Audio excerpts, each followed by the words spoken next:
All right, good morning, good evening, good afternoon, ladies and gentlemen, citizens of YouTube. This is Pastor Dow. I'm going to paint a picture here for you here this morning. And it's going to be very pessimistic in nature simply because it is a present day reality that is developing right up under our nose. It is a literal reality that is taking place. You know, I've often made the statement, and the statement goes something like this: those who do not know history are destined to repeat the same mistakes of the past. And I want you to listen to me real close because, you know, I really, truly feel sorry for you people who are caught into these population centers, especially those of you who think that you're going to get raptured up out of here in a poof, in a moment, a twinkle of an eye before the Great Tribulation. We have things developing in this country. You need to understand the way that government thinks. Government does not want to do anything that's going to cause a civil uprising or panic. And if that means withholding pertinent information from you so that they don't have mass chaos on their hands, they will do that. Did you hear what I said? They will do that. And I think that many of us, even though we're here in America across the big old pond, and if things, excuse me, and if things are not happening to us across this pond, and things are going on over in the other world, somehow, some way, we equate this to it can never happen to us. It never will happen to us. And this normacy bias is going to be chaotic. But I want to be able to read something here. I'm going to read something. I'm going to read an article here.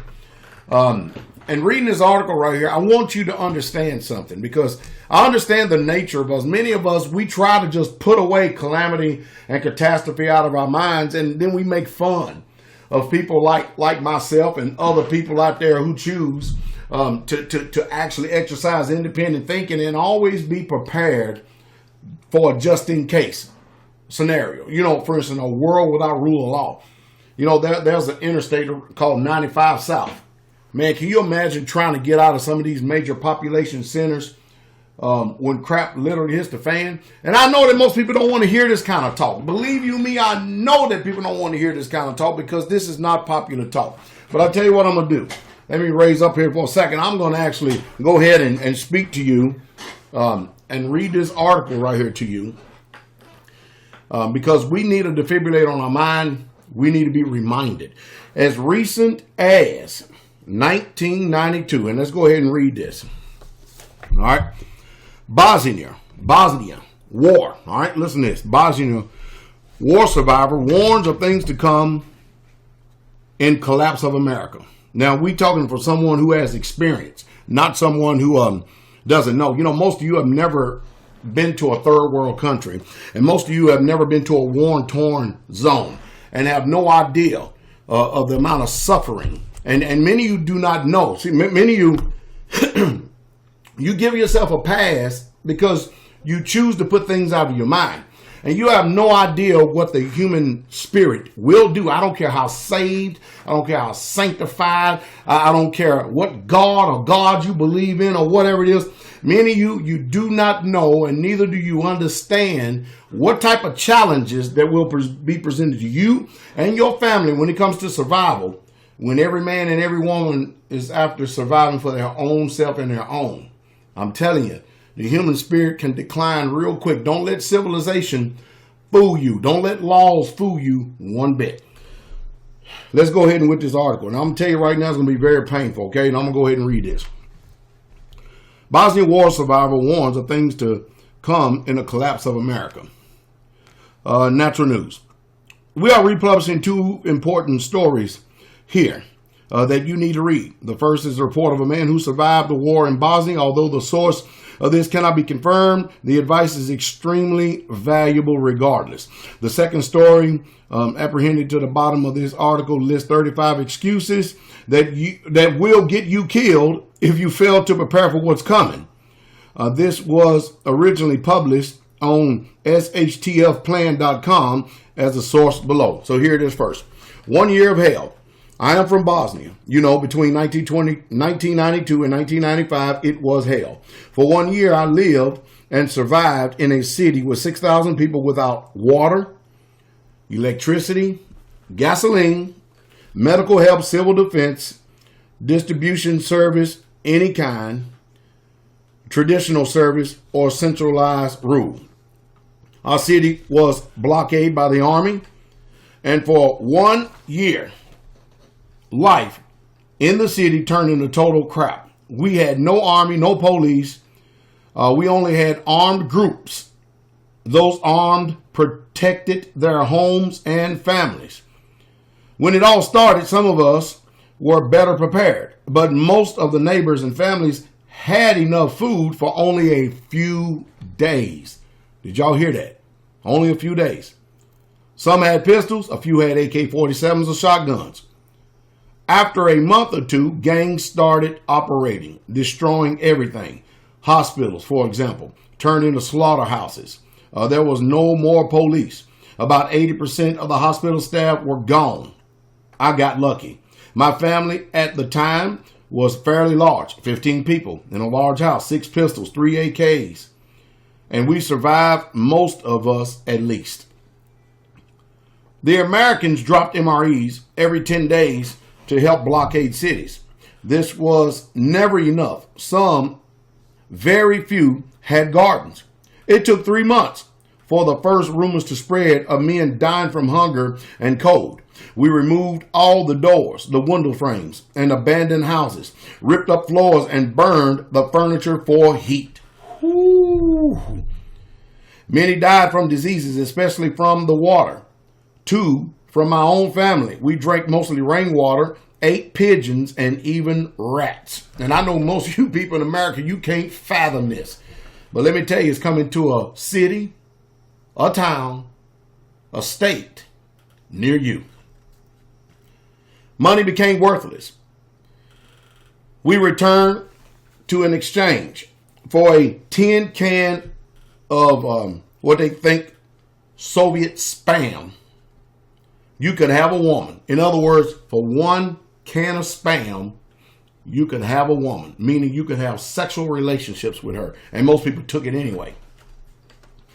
It is hard to speak of, but it's true. Most of the women who sold themselves were desperate mothers. Arms, ammunition, candles, lighters, antibiotics, gasoline, batteries, food. We fought for these things like animals. In these situations, it all changes. Men become monsters. It was disgusting. Strength was in numbers. A man living alone, getting killed and robbed would be just a matter of time, even if he was armed. Today, me and my family are well prepared. I am well armed. I have experience. Pay attention to that word, experience. It does not matter what will happen, an earthquake, a war, a tsunami, aliens, terrorists, economic collapse, uprising. The important part is that something will happen. Here's my experience. I can't make it on your own, or you can't make it on your own. Don't stay apart from your family. Prepare together. Choose reliable friends. How to move safely in a city. The city was divided into communities along streets. Our streets, 15 to 20 homes, had patrols. 5 armed men every week to watch for gangs and for our enemies. The exchanges occurred in the street. About 5 kilometers away was an entire street for trading, all well organized. But going there was too dangerous because of the snipers. You could also get robbed by bandits. I only went there twice, and when I needed something really rare like medicine, mainly antibiotics,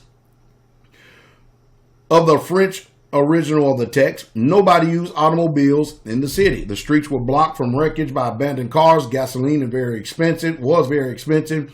If one needed to go somewhere, that was done at night. Never travel alone or in groups that were too big. Always 2 to 3 men, all armed, travel swift, in the shadows, cross streets through ruins, not along open streets.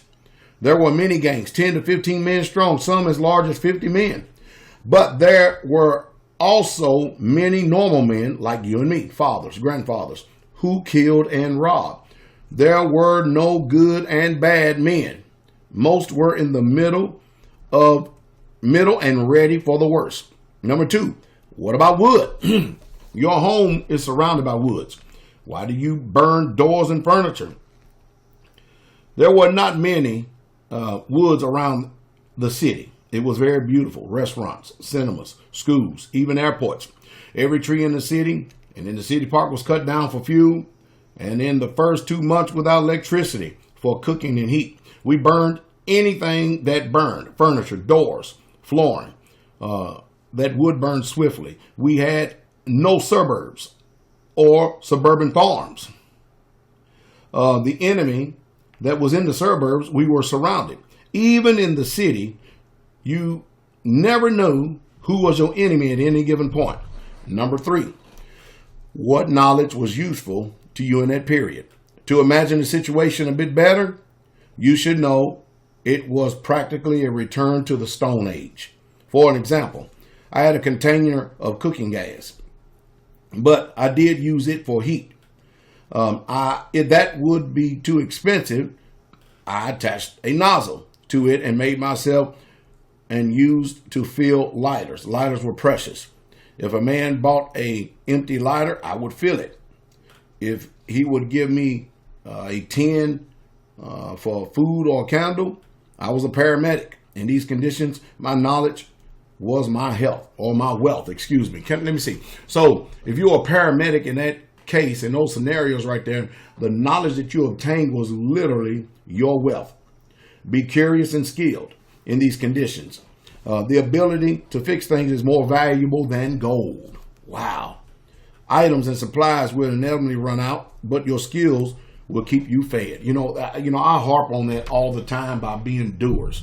And most of you haven't had the experience like myself and a few of the veterans and stuff where we've been in worst case scenarios where we've had training to where we know how to survive, do some form of first aid or whatever it is.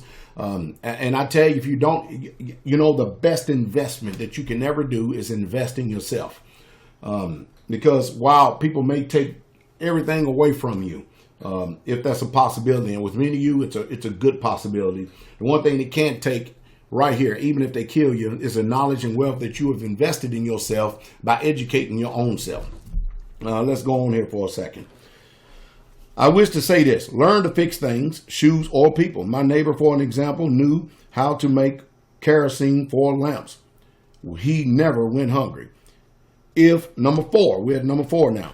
If you had 3 months to prepare now, what would you do? 3 months? Run away from the country. Then he's joking. He put it in there.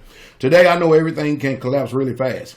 I have a stockpile of food, hygiene items, batteries, enough to last me for 6 months.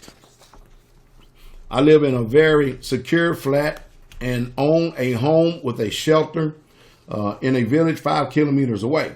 Another 6 months supply there too.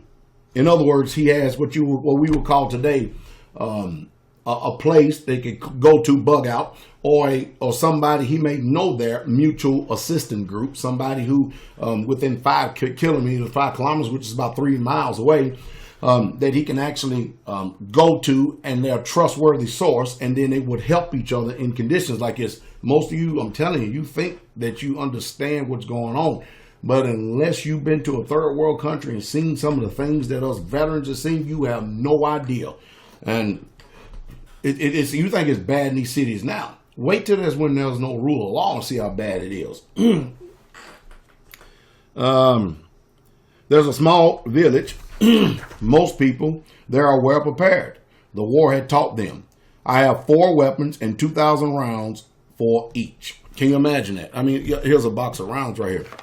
This is a box of 22s right here. And look at this little thing right. Can you imagine? Can you imagine how valuable this one little bullet will be right here in a situation like that? And many of you live in population centers the way you can't even own a firearm. You can't even have it in your home, much less even use it to protect yourselves. What in the hell is wrong with you people? And you still stuck in those cities? Whew. See, a lot of these groups, they're already militant. And they already got a game plan. Hey, stuff start collapsing, don't worry about it. And since most of you are goys and goyams anyway, you don't mean nothing. Hey, it's war. And they don't care nothing about you. Most of you don't even carry around a pocket knife on a daily basis. You have no idea how to even operate the thing. You have no skill set whatsoever at all. The government is even after these 223 rounds right now. Many of you have no idea to what a combination knife is. That, hey, this right here will be more valuable than what gold in a time like this. You have no idea. Y'all forbid for you to see, oh, it's an assault rifle. It's an assault rifle. Wow. I've never in my life, as many times have I trained many soldiers, and I ran ranges and given professional instructions on handguns. I've never seen a handgun jump up off a table, and you let me know during this video if this thing is so dangerous that it will move on its own and turn around and put its barrel to my head and shoot it. I've never seen it. I've seen a human being take it and use it to destroy, but I've never seen it before. I've never seen it before in my life. Let's go on right here to the next one right here. Have a garden and have learned gardening. Also, I have a good instinct, you know. When everyone around you keeps telling you that it'll be all fine, but I know it will collapse. I have strength to do what I need to protect my family because when it all collapses, you must be ready to do bad things to keep your children alive and to protect your family. Surviving on your own is practically impossible. That's what I think. Even you're armed and ready. If you're alone, you'll die. I have seen that happen many times. Families and groups well prepared with skills and knowledge in various fields. That's much better. Tell you what I do, because I don't want to make this video extremely long. If you would like for me to continue on with this article right here, and then interject my personal experience, wisdom, knowledge, and instruction, or whatever I can add to this, we'll continue on with part 5. But hey, it is something that we need to know.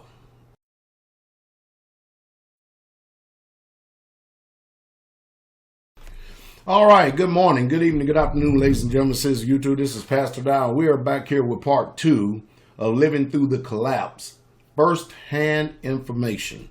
All right, we're going to go ahead and pick up at number 5 where we left off, all right? Here we go. What should you stockpile? That depends. If you plan to live by theft, all you need is weapons and ammo, and lots of ammo. If not, more food, hygiene items, batteries, accumulators, little trading items like knives, lighters, flints, soap. Also, alcohol of the type that keeps well. The cleanest whiskey is a good trading item. Many people died from insufficient hygiene. Meaning cleanliness is very important because, you know, disease can quickly take over an environment like that. I mean, quickly take over in environments like that. You'll need simple items in great amounts. For an example, garbage bags, lots of them, toilet paper, non-reusable dishes and cups. You'll need lots of them. I know that because we didn't have any at all. As for me, a supply of hygiene items is perhaps more important than food. You can shoot a pigeon. You can find a plant to eat, and you can't shoot or find any disinfectant. Disinfectant, detergents, bleach, soap, gloves, mask, first aid skills, washing for wounds and burns. Perhaps you will find a doctor and will not be able to pay him. Learn to use antibiotics. It's good to have a stockpile of them. If you, should you choose the simplest weapons, I carry a Glock 45. I like it. But it's a rare gun here. So I have 2 TT pistols, too. I don't like of course, these talking about a certain AR-15, but again, same story. You must own small, unnoticeable items. For example, a generator is good, but 1,000 big lighters are better.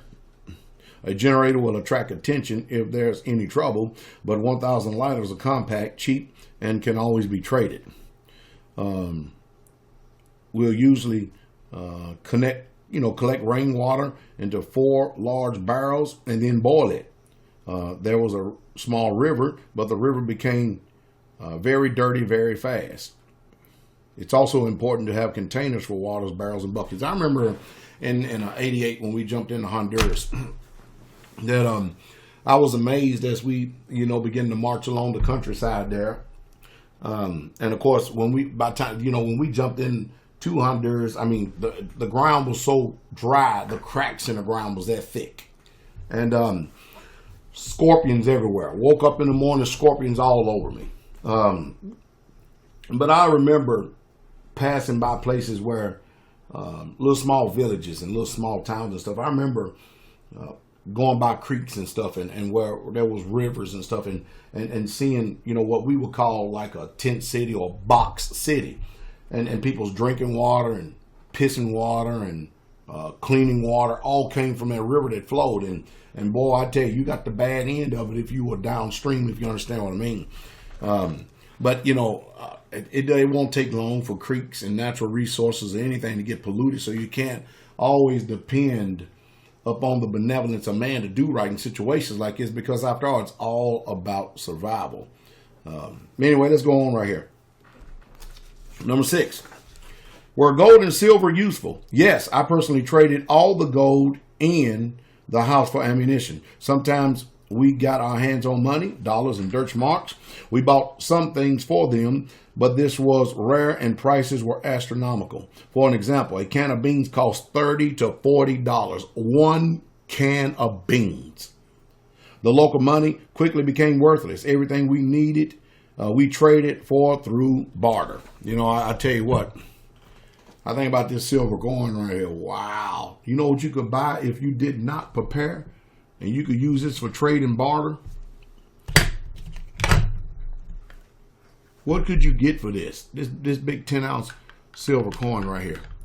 If you didn't have this on hand, you have nothing to trade or barter with. And even if you had it, you have to learn how to defend it on your person. Man, I tell you, this is world with human beings. World without rules of law. No police, no force, no nothing. Was salt expensive? Salt now. Yes, but coffee and cigarettes were even more expensive. I had lots of alcohol and traded it without problems. Alcohol consumption grew over 10 times as compared to peacetime. Perhaps today it's more useful to keep a stock of cigarettes, lighters, and batteries. They take up less space. At this time, I was not a survivalist. We had no time to prepare. 7 days before shit hit the fan, the politicians kept repeating it over the TV that everything was going according to plan. There's no reason to be concerned. When the sky fell on our heads, we took what we could, and that's why I keep telling you, a politician, if their mouth is moving their line, they are not about to say anything to inform you if some type of disaster is getting ready to come. You can forget about it. But you can tell what's getting ready to happen when you see the president run for the hills. You can tell that something's bad getting ready to take place. I promise you. But the rest of us, we're left for cannon fodder. Now, you can choose to trust into these liars, these professional liars, all you want, but it's not my advice. I wouldn't do it if I were you. Let's go to number 8. Was it difficult to purchase firearms? And what did you trade for arms and ammunition? After the war, we had guns in every house. The police confiscated lots of guns at the beginning of the war, but most of them we hid. Now I have one legal gun that I have a license for under the law that's called a temporary collection. If there were unrest, the government will seize all registered guns. Never forget that. There are many people who have one legal gun, but also illegal guns if that one gets seized. Let me see. If you have good trade goods, you might be able to get a gun in a tough situation. But remember, the most difficult time is the first days, and perhaps you won't have enough time to find a weapon to protect your family. To be disarmed in a time of chaos and panic is a bad idea. In my case, There was a man who needed a car battery for his radio. He had shotguns. I traded the accumulator for both of them. Sometimes I traded munitions for food, and a few weeks later traded food for munitions. Never did the trade at home, never in great amounts. Few people knew how much and what I kept at home. The most important thing is to keep as many things as possible in terms of space and money. Eventually, you'll understand what is more valuable. Correction. I always valued weapons and ammunition the most. Second, maybe gas mask and filters. Is this not some scathing information right here? I mean, are you simply ready for stuff like this? Number 9, what about security? Our defenses were very primitive. Again, we weren't ready, and we used what we could. The windows were shattered, and the roofs were in horrible state after the bombings. The windows were blocked, some with sandbags and other with rocks. I blocked the fence and the gate and wreckage with garbage. I used a ladder to get across the wall, and when I came home, I asked someone inside to pass over the ladder. We had a fellow on our streets that completely barricaded himself in his house. He broke a hole in the wall, creating a passage for himself into the ruins of the neighbor's house, a sort of secret entrance. Maybe this would seem strange, but the most protected houses were looted and destroyed first in my area of the city. They were beautiful houses with walls, dogs, alarms, and barred windows. People attacked them first. Some held out, others didn't. It all depended on how many hand guns they had inside. I think defense is very important, but it must be carried out unobstructively. If you are in a city and shit at the fans comes, you will need a simple, non-flashly place with lots of guns and ammo. How much ammo? As much as possible. Make your house as unattractive as you can. Right now, I own a steel door, but that's just against the first wave of chaos. After that passes, I will leave the city to rejoin a larger group of my friends and family. And again, I have to stop right here in mid-article right here because, it's stating for you and it's showing for you the importance of mutual assistance group. And most of you, you have burned so many bridges with people who could be reliable and dependable for something like this. And you're biting off the fruit of lies, thinking that your family, who is totally unprepared, and all these other people who ever think that nothing like this could ever happen in the good old United States of America, you're in a serious delusion. And so many of you have burned bridges and messed up friendships and relationships of people who actually have honor and duty and integrity in their hearts and will defend not only themselves, but they would even defend your right to live and to exist because they're warriors. And some of you don't have a lick of skill set. And it's just a sad, sad thing. And most of you are sick out there that even if you try to defend something, it wouldn't last too long before you get overran. I tell you what, it sure is good to have a strong defense, but not only that, it's good for you to actually even at times to even train your people what to do in the worst case scenario, whether you be in a church setting or whether you're on the land and then somebody decides or a group decides they were going to come in and open up fire on you. Teach the people how to respond. Teach the people how to react. Let it become second nature. Most people, I'm telling you, we are in a matrix and we are asleep in this country, and it is literally just a shame. Okay, let's go on right here. There were some situations during the war. There's no need for details, but we always had superior firepower and a brick wall on our side. And I just think the other day I had somebody making fun of my block walls. Amazing, isn't it? We also constantly kept someone watching the streets, quality organization and paramount. In case of gang attacks. Sure, you need somebody to be out pulling sentry. Somebody has to be pulling guard to watch for the defense and the better welfare of the group. Shooting was constantly heard in the city. Our perimeter was defended primitively. All the exits were barricaded and had little firing slits. Inside, we had at least 5 family members all ready for battle at any time, and 1 man in the streets hidden in the shelter. We stayed at home through the day to avoid sniper fire. At first, the weak perish, then the rest fight. And during the day, the streets were practically empty due to sniper fire. The fences were oriented towards shot range combat alone. Many died if they went out to gather information. For example, it's important to remember that we had no information, no radio, no TV, only rumors and nothing else. There was no organized army. Every man fought. We had no choice. Everybody was armed, ready to defend themselves. You should not wear quality items in the city. Someone will murder you and take them, and don't even carry a pretty long arm that will attract attention. Let me tell you something. If shit at the fan starts tomorrow, I'll be humbled. I'll look like everyone else, desperate, fearful, and this is a very strategic approach too. Maybe I'll even shout and cry a little bit. But I tell you what, the one thing you can learn about Hollywood is you can learn when you know you need to act. And some of you ain't got enough sense to know when to act. You just don't. It's just amazing.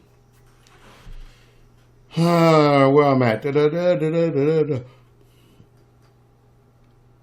Pretty clothing is excluded altogether. I will go out in my new tactical outfit to shout, I have come. You're doomed, bad guys. No, I'll stay aside, well armed, well prepared, waiting and evaluating possibilities for my best friend or my brother.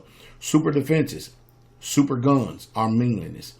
If people think they should steal your things that are profitable, they will. It's only a question of time and the amount of guns and hands.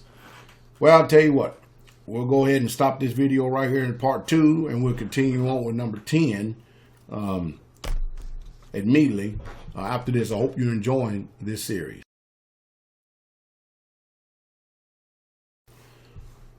All right. Greetings to each and every last one of you. This is Pastor Dow, and I hope that you are learning something and that some way, somehow we're stimulating thought as we go through this series, Living Through the Collapse of First-Hand Account, and we're on part number 3.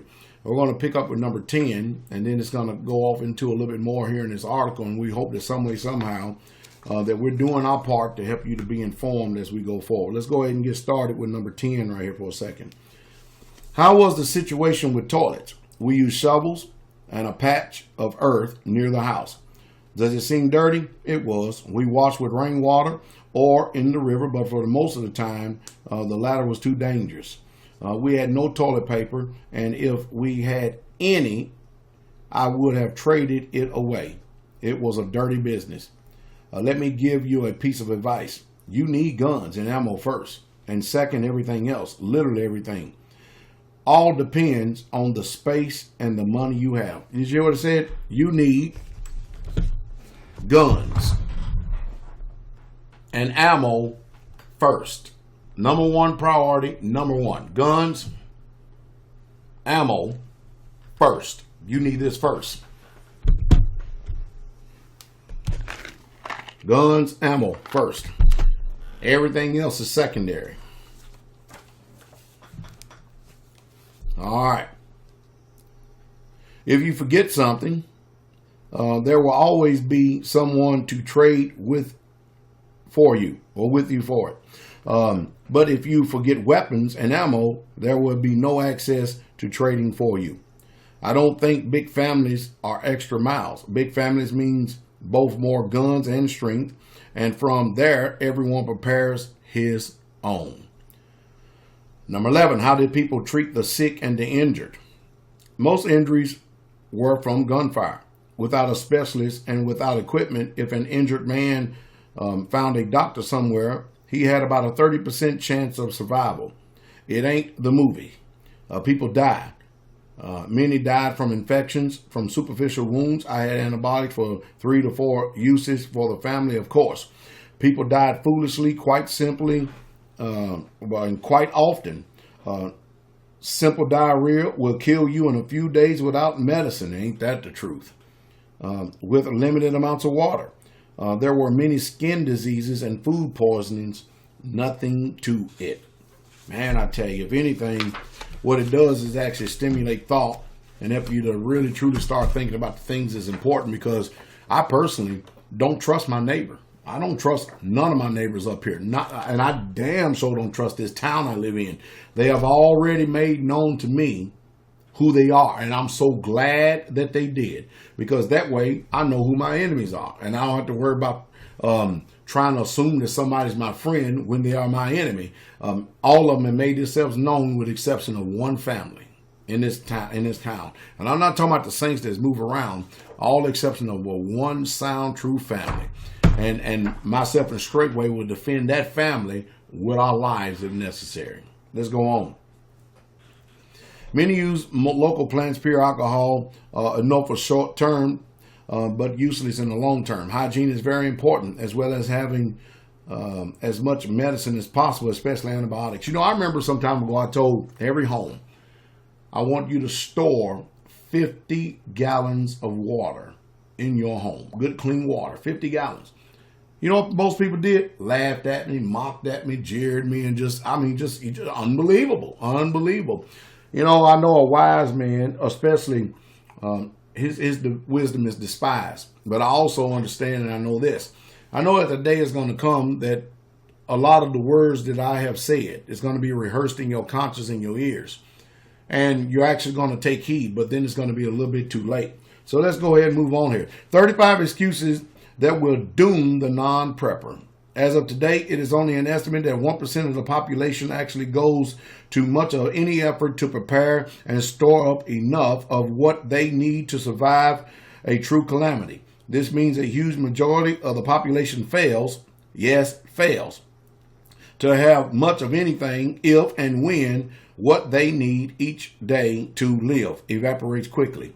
Most people have no clue what life will be like after the grocery store closes. They simply cannot grasp the horrors that will befall those people that have not put away for tomorrow or prepared contingencies for life-threatening emergencies. Instead of taking some time and effort, the money to safeguard themselves and their families, they have a wide array of reasons, excuses, for why prepping is crazy and not at all necessary. There exists a magnitude of what are called true civilizations altering our world as we know it, and it ends events that could happen. Many have already occurred throughout history, as well as within just a decade. The fact is, I'm having a little bit of trouble reading this because I'm trying to meditate on this, because I didn't read his article before I present it to you, but I like meditating on things as I read, and I simply can't do that. I need to present the information myself and then go back and look at the video again, which I'm going to do anyway. It's only a matter of time before these catastrophes happens again. People who choose to not prepare for their families will be faced with life and death situations that few have ever experienced before. Without water, people would die within a few days. Without food, people would die within a few weeks. Without everyday necessities, people would die in hordes from varying ailments and diseases. Without what they are accustomed to on a daily basis, people will suffer and most will die. This absolutely does not have to happen in such a high percentage of the population, but sadly it will, unless more people understand there is no real excuse for not prepping. The following are 35 of the most common excuses and causes cited by 99% of the population who don't prepare. Number one, oh, come on. It is never going to happen. My area is safe. I am safe. Fact or answer? The overall odds increase of having a mega or even a lesser catastrophe as the population grows and the city grows in size. Just like increasing the size of a target, it is easier and more likely to get hit. Even if your area doesn't get hit, your location can be cut off from getting vital supplies from areas that did get hit. Every single spot on the planet is a target, from natural disasters to terrorism to war to pandemics to a black swan event that no one expects. No one is invulnerable anywhere, and living this way is delusional and totally unrealistic. Number two, I'm convinced that everything is recoverable and my area will get back to normal quickly. Fact or answer? The media and the government have long ingrained into the people's minds that no matter what happens, it is repairable. Fortunately, up until now, there has not been a type of event that is so severe and widespread that recovery is very long or requires massive cleanup involving millions of people or trillions of dollars. There are potential disasters that occur on a regular time frame that could easily be ranked as hundreds of times worse than anything we've ever seen in our lifetimes. The New Madrid fault zone and the San Andreas faults are a couple of examples. A solar-induced or super EMP, that's an electromagnetic pulse, which occurred in 1812, 1857, and 1859 is another. Fukushima is a recent example of how bad things can get in almost a matter of 24 hours. Number 3, no matter how horrible it is, help will eventually come. I just have to wait it out. Fact or answer? Help can come if there are people and resources available. All of the recent disasters have been fairly isolated and allowed the majority of the unaffected population to come and rescue those in need. What happens when the entire country is infected and most of the world? Assuming that your government or someone will reach you in the area with help and supplies, no matter what is dangerous, the government is going to spread help to those areas of the highest priority first. And that's what I mean, the president, his cabinet, the Congress members, the CIA, the FBI, and all those who have these resources and gobble them up for themselves like Homeland Security and everybody else. Not you, the populace. They don't care nothing about you. Your area will be weeks. Your area could be weeks or months away from help, and you could be long dead before help and supplies arrive. All right. There we are right there. Well, we're going to finish with this segment right here, and then we're going to return to you back here in a little bit, providing that you continue on listening and you enjoy this particular series right here. I do think this is something that you actually need to let your loved ones and everybody listen to. I mean, after all, it's just information. It's something to consider. Some of us take it to heart. Some of us act like, okay, we hear it, and we're very inactive, not proactive. And I will tell you this, I'll give you this piece of advice before I end this video. Here at the assembly where I pastor at, we are very careful who we allow to come and become a part of us. At first, when we started, we believed in the benevolence and the good heart of the man. Only come to find out that a lot of people who are so-called saved are still corrupt in nature and have no interest in doing anything about being converted or transforming their mind. These are the people right here that would actually step on you, shoot to kill you, take advantage of you whenever the time arrives. You don't need those kind of people around. You need to know them that labor among you, and you need to be sober. See you in the next video. Shalom. All right. Good morning, good evening, good afternoon, ladies and gentlemen, citizens of YouTube. This is Pastor Dow. We're going to continue on with part 4, living through the collapse. Before I actually get started here, I want to let me just say this. I want to say a few things to try to stimulate thought. Because before there's ever going to be any type of change, especially an everlasting change going forth in life, the change has to come from within. It has to come from deep within your heart because information can be presented to you. Facts can be presented to you. Historical facts can be presented to you. But until you get clear in the matter for your own self, and of course that takes self-autonomy, that takes due diligence, that takes you personally doing your own independent research and then drawing conclusions. And then the biggest step of them all is becoming a doer. I know that none of us, we even want to even think about a catastrophe like this. But you just look at the health of our country. Makes no difference. Social, political, economic, religious. It makes no difference. We are sick as a nation. Everything is going awry. Right is now wrong. Wrong is now right. Up is now down. Down is now up. The rule of law is being transgressed on every single end.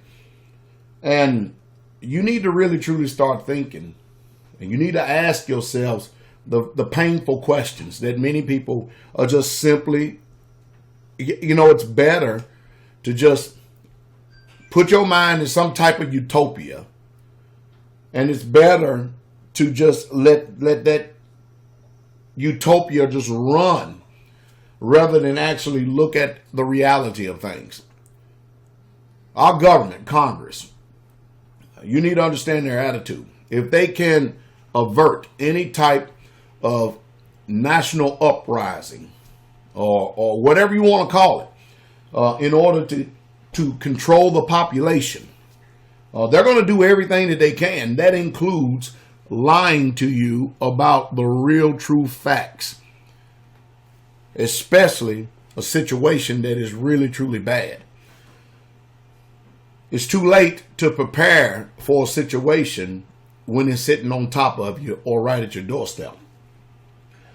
You heard me earlier mention about mutual assistance groups. Now, in a perfect world, which we know we don't live in, a mutual assistance group is, and I'm going to try to make this as easy as possible. Can you close this door, please? I'm going to try to make this as easy as possible to get you to understand. A mutual assistance group is you live in an area and you need to have either a neighbor trustworthy, a friend trustworthy, or a family member trustworthy. And of course, notice that list starts to diminish, because you'll have a neighbor that will be more of a friend than a friend would be more of a neighbor, or you have a friend that would actually do you better and is more trustworthy than natural family members. I don't know what it is about natural family members, but for some reason they have it in their mind simply because that there's some type of bloodline connection there that they assume within their hearts. Just watch the function and attitude and mindset that they can say anything they want to say, do you any old kind of way, and never have to actually be a man or woman of their word and live up to their obligations. I mean, I don't know why, but that list diminishes from top to bottom right there. But you need to find someone that if your position gets overrun, you can actually walk 5 miles. And it's sad to say, in this country right here, there's not many people in their 30s and 40s that can actually walk 5 miles.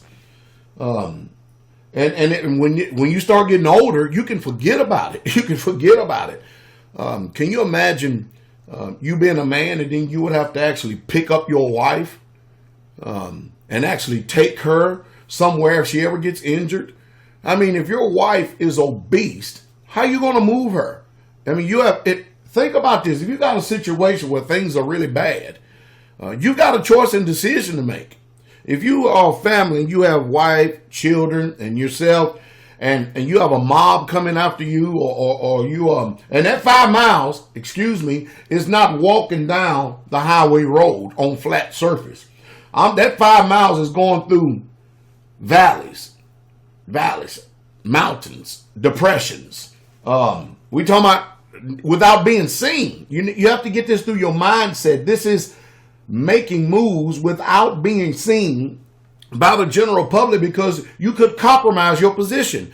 You heard earlier in the article about this man the whole idea was to avoid sniper fire, because understand, these people, if they kill you, they can take what you have and they don't have to work for it because you've already provided for them. So you're going to have to develop a defensive posture, a defensive mindset, and you're going to have to think tactically.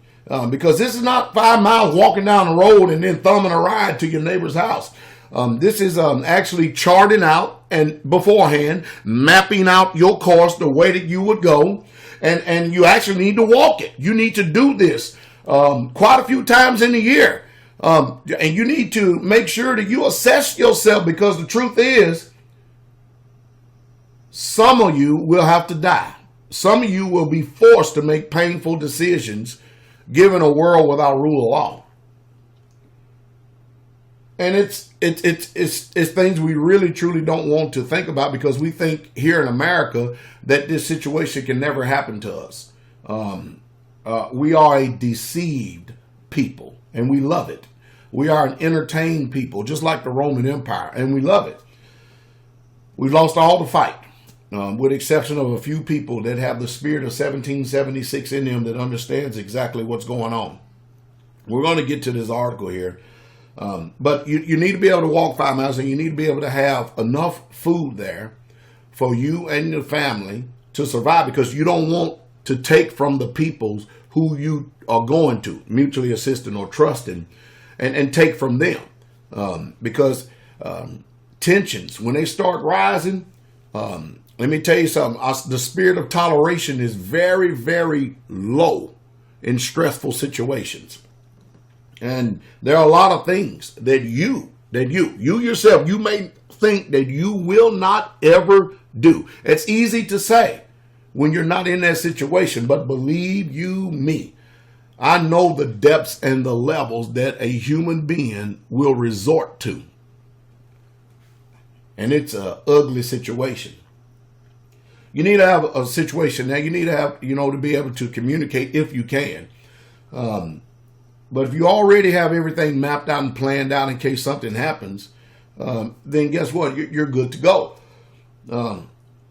For instance, me, I'm not going nowhere. I'm not bugging out. I'm bugging in because I put a lot of time and effort into our strategic location. And my going out is death. That's what my going out is. Because my people here at Straightway, we understand this very, very, very much so. And then you need to be able to have, a cash. Do you know what a cash is? Pastor Joe Fox gave a cash class here at our last gathering of the saints. And we've had quite a few GOTS, gathering of the saints. And it's our survival instruction. Now, believe you me, it's only, we have a lot of civilians. People who have never even slept outside before, much less on the porch or backyard. And so we scale this way, way, way, way down to accommodate these people. And we try to speak to the minds and the conscience of the people to get them to understand something. Mothers, can you keep your baby quiet?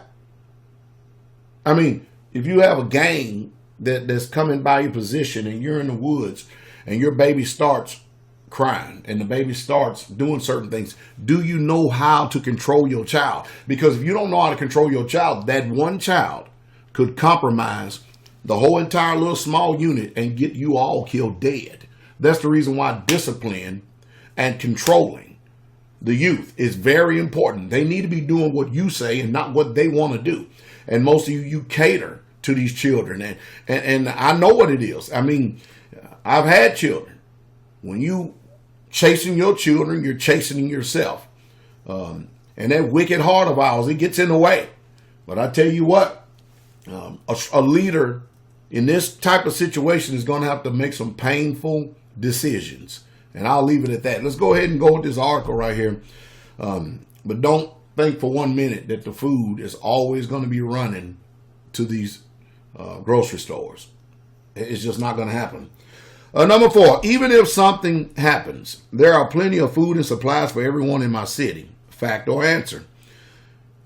Ever seen towns or cities cut off by winter storms? Have you? Food in supermarkets, food in warehouse stores, and restaurants are extremely limited. Perhaps 1 to 7 days at best. To prove this, take your population, where you live, and divide this by the number of grocery stores in your city and town. Go into one of these stores and look around and consider how fast a few hundred or a few thousand people could empty that store. You see all those trucks coming in each day carrying food and supplies for these stores. Imagine those deliveries stopping. food would disappear faster than anyone can imagine. And remember, some time ago in this article, 1 can of beans was going for $30 to $40. You know, here we have a law. When you go out, you go grocery shopping, you bring a can. You bring a can of something back for the storage. Because 1 can of beans, $30 to $40 in a situation like that, and a lot of people going to die over that 1 can of beans. Number 5, my state government, my community, my neighbors will not abandon me and let me starve. Is that a fact? Well, let's get the answer, all right? It's a pure numbers game. If food and other necessities are not there for the state to distribute, then everyone who has failed to put away for such a disaster will go hungry. Your neighbors are likely to be in the same boat as you if 99% of the people don't prep.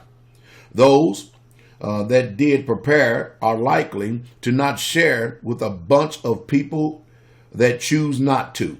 Taking food from those that did store will not be an easy task, as they will likely be well armed. It is extremely selfish to expect your neighbor to sacrifice their family because you determined that prepping was too much effort. Simply don't be the 99% that don't prepare. And you can forget about it. People are not going to cater to your feelings and your emotions and stuff, and people they're gonna get hard. They're gonna say, "You mean to tell me that you didn't prepare?" You remember the time I tried to tell you all of this, but you looked at me like I was crazy or something like that? No. I think it's the epitome of selfishness for you to expect me to take food out of my family's mouth and put it into your mouth to accommodate us, and then here we are when it's all said and done and it's all gone. Now we're all starving and looking at each other. No, you go ahead and trek on down the road, because you're now going to be suffering for the choices and decisions that you refuse to make because you thought that it was never going to come to a doorstep near you. It's sad. Number 6, I have a 3-day food supply. Now that is laughable. The government and others will tell me that this is plenty. Fact or answer? 3 days go by awfully quick. And as we saw in Hurricane Katrina, help took much longer than that to arrive. If it is possible, a bare minimum of 30 days worth of food, water, and other supplies should be considered for all families. In the past, during lightweight shit hit the fan events, help will arrive 1 to 2 weeks after the disaster occurs, such as areas hit by a great earthquake or a mega hurricane. Severe disasters require much longer times for real help to arrive. And don't you ever expect in the scenario that we're talking about for help to arrive, period, at all. You are a fool if you think help is going to arrive. Number 7, I have lots of credit cards. I will purchase anything I need in my city or nearby cities. Fact or answer? First of all, credit is something that only works when systems connected to the outside world function properly. People think that these little magical pieces of plastic will save them in all circumstances. This misconception is something that will flatten those who go out to try to buy food because the banks are not allowing or are simply unable to process any credit or debit cards. Cash is necessary for buying what you need. Have a fair amount in all denominations from 20s to 1s. Additionally, if your backup plan is to drive to another city to purchase emergency supplies, you may not be able to get out of your area due to the lack of fuel or closed roads. You know, it's amazing because, again, I did not read this article in advance. I'm just going along with you, whether you believe me or not. And it's amazing how they're covering all these things that I've spoken to you about earlier. And I hope you have the ears to hear. Again, you have your own supplies before it happens. Number 8, my water faucets will have water, even if it is temporarily shut off. They will not let us go thirsty. Man, I tell you, you know, I understand the line of questions and stuff, but you people, you have a whole lot you're a whole lot more optimistic about the human nature of government, city officials, elected officials, man, than I do. I mean, I guess my experience causes me to have pause. Anyway, fact or answer. Water pipes that bring water to your home require power. Without power, there is no water. Those expecting water trucks to bring drinking water to their neighbor should not count on it. Those who plan on drinking unsafe water from ponds, lakes, and other catchments. You know, before I say that, how many of you have filtration systems? You know, like what I did some time ago when I showed you in a bug out bag. I've got a particular apparatus right here that would actually filter up to 13,000 gallons of water from any type of water source, and it will be purified. Do you have that? Have you ever even thought about that? Because water systems everywhere is literally going to be contaminated. And don't you trust in your rivers, lakes, and streams and stuff, because when water, the municipal water supply, is no longer flowing, the new municipal water supply is going to be rivers, lakes, and streams, and they will be polluted faster than you can ever even think or imagine. All right, let me see where we're at right here. Other catchments or basins are just asking to become very ill. If someone doesn't store much food, at least there should be water stored for drinking. A half a gallon per person per day minimum. Not to forget the household pets either. First of all, I'll tell you what I'd do. I'd kill the pets. That's what I would do. I'll shoot the pets. I'm going to eliminate everything that is not necessary for survival. And I know that some of you with your favorite little companion and stuff, and you're going to find out that if many of you don't make the right choices and decisions, that dog you got is going to probably end up being a hot dog on your bun when it comes time for that belly to hit that spine. And it's a sad situation. I keep telling you. Anyway, water could be down for weeks. Cases of bottled water are one way to store water for long terms, and can be neatly stacked in a small corner of your home. Many stores sell safe water storage units that can be filled up with plain tap water. A good water filter is something that all households should have for outside water should city supplies be inoperable or contaminated. Learn how to catch rainwater and do. Hydration is something that will, dehydration, is something that will kill scores of people because they have not taken water storage seriously. Without clean water, you're dead in 72 hours. Now, that's just the regular thing. I don't believe that you're going to be dead in 72 hours without drinking water, because yours truly, Pastor Dow, has been up to 7 days fasting without water.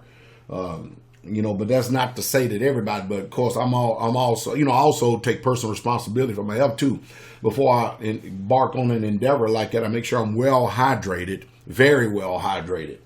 And even at that, it's a spiritual thing. It's a risk. It is a risk. It's a spiritual thing. And I wouldn't advise everybody to do that. But if you're seeking for a closer walk and a higher walk to the Father, it's going to take you some time to build up to something like it. Don't be a fool and try to go into something like it. But I'm talking about right now for survival means.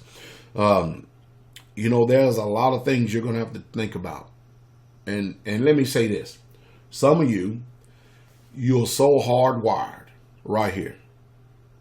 And you are so set. You expect everything in this world to work the way you think that it should. And it's a bad situation. It's a sad situation. Because of decisions and choices that you have either made or have not made, those who are dependent upon you and your selfishness and your lack of wisdom, you're going to cause a lot of people to perish, a lot of people to die, because you're just simply too hard-headed, And it's hard for you to look in the mirror and ask yourself, are you hard-headed? Because you're going to give yourself a pass every single time. But is there someone around you that can look you in the face, and can you handle someone telling the truth of what they see about you? I didn't say you have to accept whatever they say. But, if the shoe fit, as the old proverbial saying goes, you should wear it. Sometimes, and that's the reason why, having a spiritual assembly, having spirituality stuff is good, because you're going to be told about yourself. And then once you're told about yourself, the option is left up to you to where you're going to change or not. But some of you are really, truly hard-headed. I mean, hard-headed. Hard as these cinder blocks back here. And you simply can't, I don't know what it is, but you think that the world is coming to an end. You expect the whole world to evolve around you, and it's simply not going to do it. It's just simply not. Anyway, we'll be back at number 5, part 5 of this video right here, and they've changed in this article somewhat the order of things and stuff, but I do think that it's actually edifying to those who want to know. And I'll mark this right here, and we'll pick up at another time. Shalom to each and every last one of you. Have a good day. I hope that the information that's being presented to you is bringing some type of edification, exhortation, and comfort.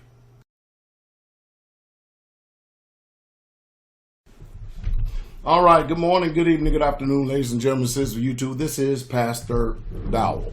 I'm coming to here with part 5 of living through an economic collapse. I do apologize for my tardiness in reference to not being a little bit more prompt on the videos, but life continues to go on, and these videos, they take a little time. And of course, many of you who follow me, that a lot of the videos that I make, they're usually on the spur of the moment. I just sit down behind the camera, or either I get my iPhone and I just begin to record, and bam, they come just like that. I do, however, before I start going into part 5 right here, I want to speak to you here just for a moment about an experience I had looking at a movie. Now, while we do not have a TV signal, as a matter of fact, I have not had a TV signal in my house. It's got to be, let me see, 94, 14, 20, 21 years. 21 years. Now I do have access to the internet, and there was a time for at least, I don't know, I guess 10 years I didn't even have access to the internet or something like that. So, because I was too busy. I was too busy setting the foundation of Straightway Community. But anyway, I do have a Blu-ray player that I hook up to a monitor, and that way I have a controlled environment. I looked at a particular movie last night. And of course, I look at things, when I see things, I have an alternate conscience. It's a whole lot different than what other people may view. Some, I was venture to say, the majority of people that are pretty much, the military, or veterans, or those who are informed, they probably see what I see. I'm going to share some of my thoughts with you. And what I was looking at last night was this right here. Now, most people in this society, when they watch movies, they look at it for entertainment purposes. I don't see anything entertaining about all the movies that are coming out nowadays. As a matter of fact, they're coming out at an extraordinary pace, showing me that we are definitely following the historical tracks of ancient Rome, to where now entertainment is the favorite pastime. You remember in the day that boxing used to be the ultimate fighting source here in America. Most of y'all remember the days of, I remember these days because I remember as a little boy growing up watching these. Muhammad Ali, Joe Frazier, George Foreman, Ken Norton, Mike Tyson, Evander Holyfield, Lennox Lewis. And I'm talking about fighters. These folks were fighters now. But then all of a sudden up pops mixed martial arts. And it's been around for a long time. But man, I tell you what, it sure has put every other discipline on the back burner. And you know the reason why? Because the same way that ancient Rome used to clamor for blood. And remember, I told you 20-something years ago that these football stadiums are nothing but modern-day coliseums. Oh, I know that people are down there playing a game. But man, how the people stack into those places like sardines. I wonder how much money that they're spending on entertainment, paying these extraordinary fees to the owners of the teams, as well as the players themselves and the coaches Wonder how much they could have invested in themselves. But they chose to laugh. They chose to scream. They chose to holler. And of course, you know, their head is clearly stuck in the sand and they're not thinking with alternate conscience. Now mixed martial arts is on the scene. And why has it surpassed every other discipline? Simply because there's blood involved. And the crowd craves blood. Well, anyway, while I'm watching this particular movie right here, I said, wow, the powers that be, they're literally just in our face today, aren't they? Literally in our face today. Now, I'm going to tell you what I saw. I saw in that movie what I see today. And most of us, we have been trained and not educated. We have been manipulated, not educated. We do not use independent thought at all. What I saw in this movie right here is the same structure I see today. Let me explain it to you real quick before I go off into this article right here for a second, all right? Or shall I say, before I go into this article. And by the way, you know, this is pretty comfortable stuff right here. They didn't have this stuff when I was in the military in the day. It's pretty comfortable stuff right here. But anyway, here's the structure of today. Whether you like it or understand it or not. Let me go this way. Time out. Government is supposed to start right here in the home. This is the grassroots. And government possesses its authority and has its authority starting right here at home. Then it works its way up. Now that up doesn't mean that they're at the top of the scale. That means they're at the down, on the bottom of the scale. That's the way it should be. And that's the way, because the man, he is the king of his home, king of his castle. Government starts there, and then it starts going off into the independent parishes, counties, and the state, then the federal government. All right? But the way we have it today, which is a very communist and fascist system, government is having its rule and authority over the people. See, the truth is, we the people are the masters of the government. But you look at the posture and you watch continually over and over again and ask yourself, do these police officers consider themselves public servants? Just the other day, I watched a video. Utterly amazing. I watched a video. And you know what I saw? And you can see him over and over again. I saw a man get pulled over, I believe it was in South Carolina, and literally got shot for following orders. Listen to what I said. The police, he pulls up at the gas station. He has his door open. All of a sudden, there's a police car behind, lights blaring and stuff. And the police says, let me see your license. Go and get your license or something like that. And you know what happens? He reaches in to get his license. The police lose his mind. The officer did. And just literally, he's a poor ass shot too. And literally just turn around and start shooting this man. Pow, pow, pow, pow, pow, pow. Needless to say, I think in this instance right here, they terminated the officer. But myself personally, I think that he should be put in front of a firing squad. That's what I personally think. But hey, that's my personal opinion though. Because I guarantee you, if people start paying for these injustices and we start making examples out of the people who are determined to where they want to claim ignorance or fear or whatever it may be, I guarantee you it would deter all these injustices that are perpetuated upon the people, no matter who it may be. Somebody kills somebody, you kill them, that I guarantee you it will send a message all across this country, and we will get the commandment, you shall not murder.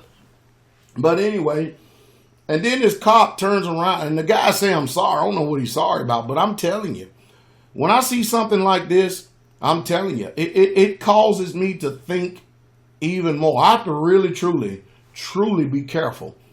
Like I said, a simple routine traffic stop could be the day that you die. And like I said, 99% of the time, they're going to twist, warp, lie, and distort And they're going to be acquitted of all charges. The family's just going to be left suffering, and chances are there's going to be no one in the home. And of course, the YouTube is filled full of this stuff. But we really, truly have got to start protecting ourselves from the government, because they have literally just gone mad. They've got a doctrine out there. It's not, they say shoot to stop. It ain't, yeah, shoot to stop. And the way we stop you is we kill you. And that's how we stop. That way is only one story told. Man, I tell you, it's bad. But anyway, back to this movie here for a second. Let me get to this movie right here. This is what I saw in this movie is what I see today. We have a communist fascist government. All right. And this government is set up. And this man said in there, I forget who his name was, but this man said in there, he was the I guess the president or prime minister, whoever he may be. But this is what he said. He said, we have a system in place. And anytime this system is compromised, then it throws everything awry. I'm paraphrasing, okay? And the system is this. You are the workers. You supply food to us, and we keep order for you. This is the way it's designed to work. Now ask yourself a question. Is that not what's taking place today? W-2, second class wage earner. How many of you get pissed as hell? Every single thing you do in your life, you are literally taxed. The government sits by and does nothing and collects taxes. For instance, some of you may work a job and you may get a bonus. All right? Your bonus is getting ready to be taxed 30 to 35%, in the government, they'll get it before it ever hits your hand. And what did they do to deserve it besides exist to tax you? To tax you, that's all they did. Your paycheck. They don't trust you to pay your taxes. They take your taxes out of the check before you even get it. And the businesses are set up like that. Even if you want to do, that's what they're trying to do now. You know, this legal tender cash is supposed to be legal tender for all debts, public and private. But they even want taxes off of transactions that take place between you and another individual who contract. They even want that too. I mean, these bloodthirsty parasites, they get in on everything. And they wonder why. Everybody wonders why the people are always looking for a way around, trying to not give these coffers more than what they're already taking anyway. And you know what they do? They have everything backed up by guns and jail sentences. Think about that. Tax evasion. Look how many people that have literally been thrown in jail in this country for tax evasion. And you ask yourself if our country is not guilty of tax evasion itself. It's a sad situation. So we are the workers. They are the ones who provide security, they say. And that's what this terrorist stuff, I told you in 9/11, it was an inside job, period. And I told you clearly that it was controlled demolition. Way back then when I was on shortwave radio, I told the people my own personal opinion, because I do think my experience matters just a little bit. Now, people are waking up, which I'm glad that they are. But man, I tell you what, these people are utterly amazing. We the workers, they provide security, that's what they say, and then we have peace. But it's just like America right here. Like America was literally built off cotton. And it wasn't you white folks out there in them fields picking that cotton. It was the black folks that was in that field picking that cotton. And look, by guns. They wasn't, you know, their labor was enforced by guns. Same thing today, just a different way. Now all of America is enslaved. So you have the poor and the rich. The middle class is all but decimated. And they are controlling and ruling. And they are posturing themselves, positioning themselves for a total takeover called the New World Order. But this is their attitude. And they are unyielding. This man in this movie right here, the government's position is we can only have peace when you do what we say. Well, that's what the government thinks. But we have the understanding we can only have peace when government does what we say. Now you ask yourself a question. Is this a government of the people, for the people, and by the people? I'll answer that question for you. Hell no. Hell no. I can govern my own self. I promise you that. And I'm doing it. But it's a sad situation. So in this movie is the blueprint of the thought pattern of the powers that be and how that they are doing with us even today. And they are going to stamp out all residue and all resistance. And so you have people like me that have a voice, and we exercise our right, and we start to go out there and start speaking. And the first thing they do is put us on a blacklist, a government watch list, because they don't want all you people informed. You know, when they have modified your behavior through GMOs, when they have modified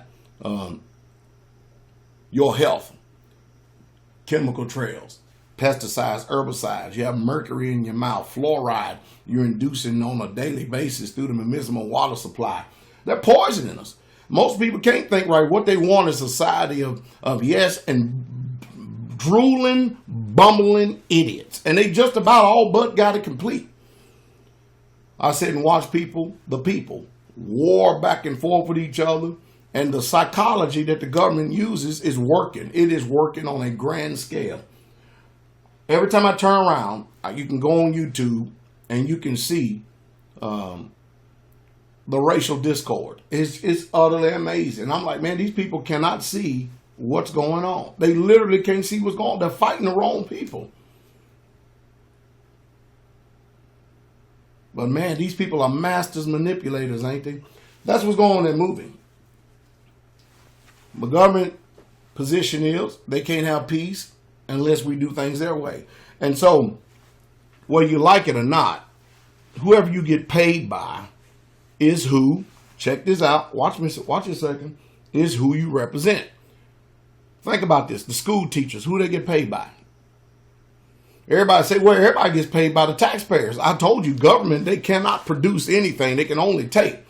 And that's what they're doing. They're taking from us. But the high school, the junior high and the high school curriculum is all sanctioned by who? The federal government. The police department, who they get paid by?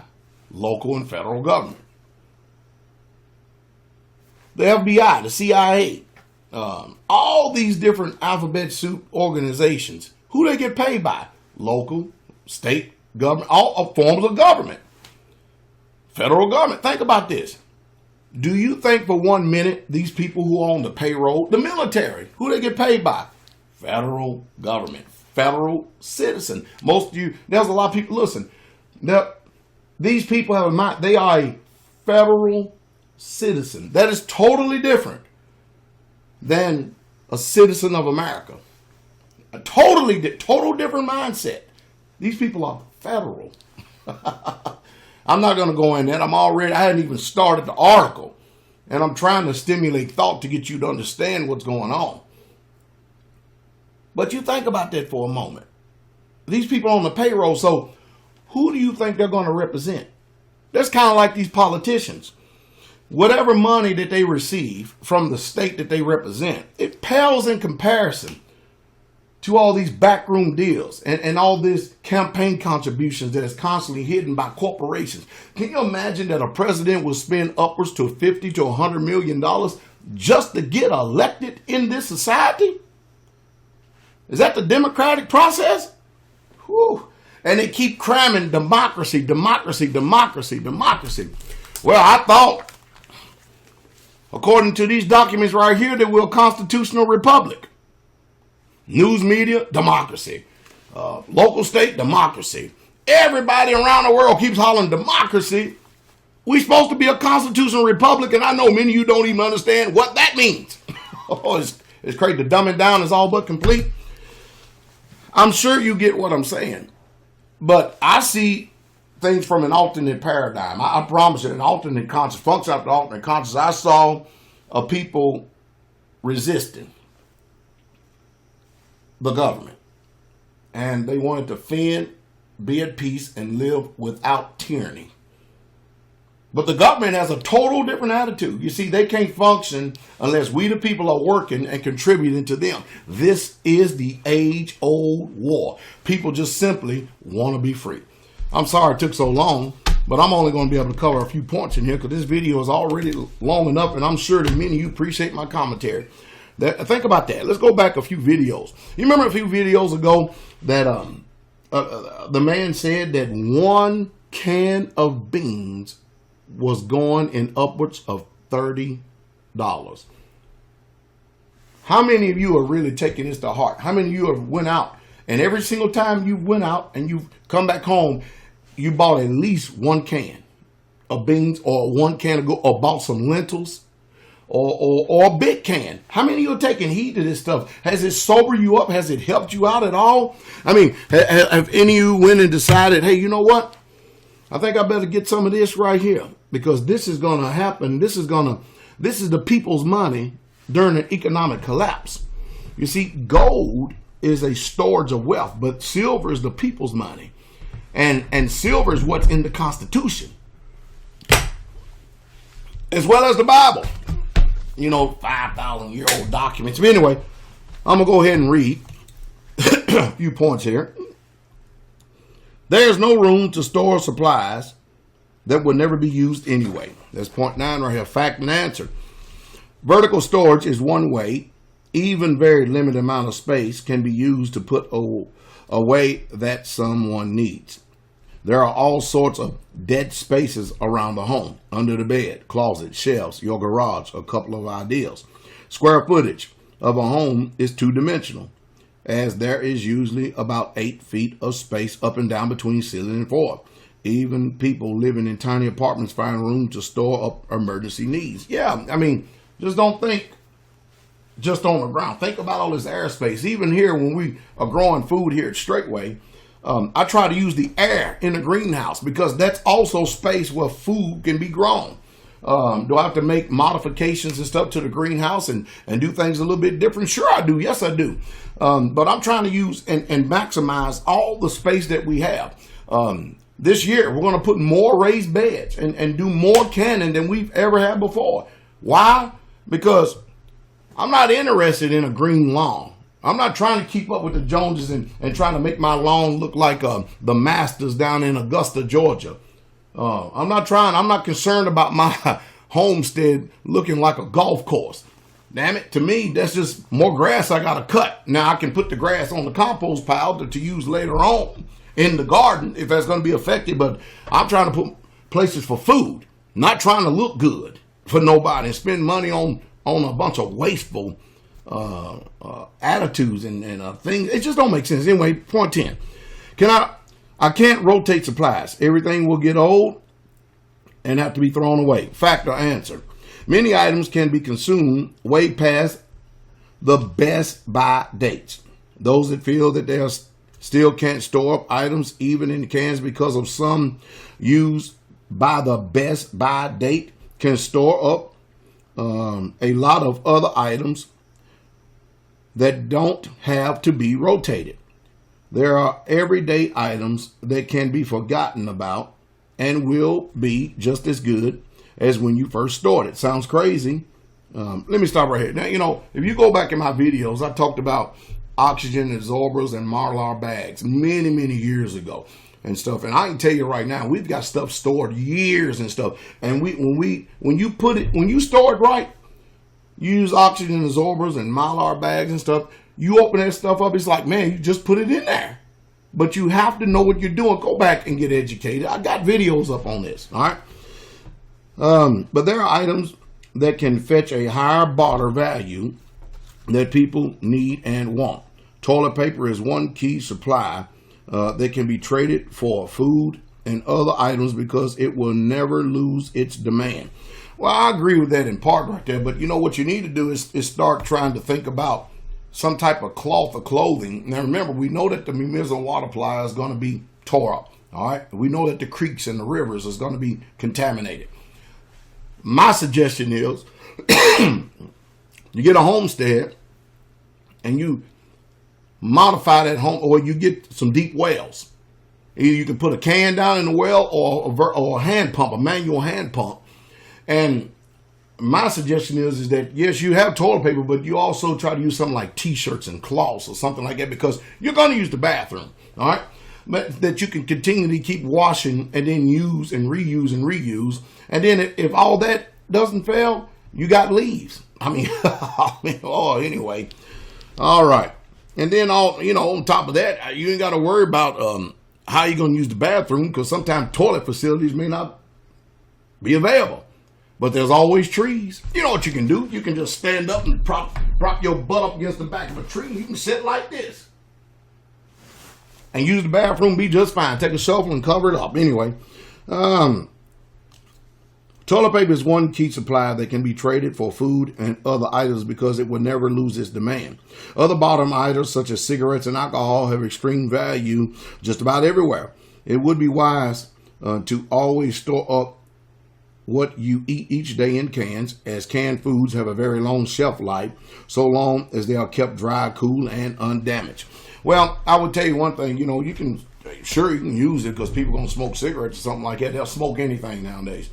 But when you think about storing alcohol, think about vodka, for instance. Vodka is one of those drinks that people love drinking. They love drinking and stuff, but it's also a good antiseptic. It really, truly is.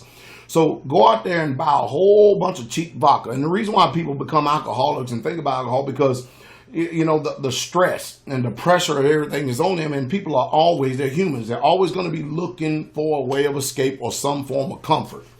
And people just consume alcohol up to 10 and 20 times the amount that they normally would, but simply because they can't cope with the situation. Sorry it took a little bit long and only got a few points done within this video right here. I'll do one more point, okay? Because I want to try to keep them under 30 minutes, and I'm well at 26 minutes right now, okay? Let's go one more point here. I don't have extra money to store up anything for disasters. Fact or answers? There are many coupons online, in newspapers and in stores. Manufacturers want to attract new customers to their products so badly that they often offer food for free or near free. People live on coupons with very limited money sources using coupons. Stores also offer reduced pricing on overstock items.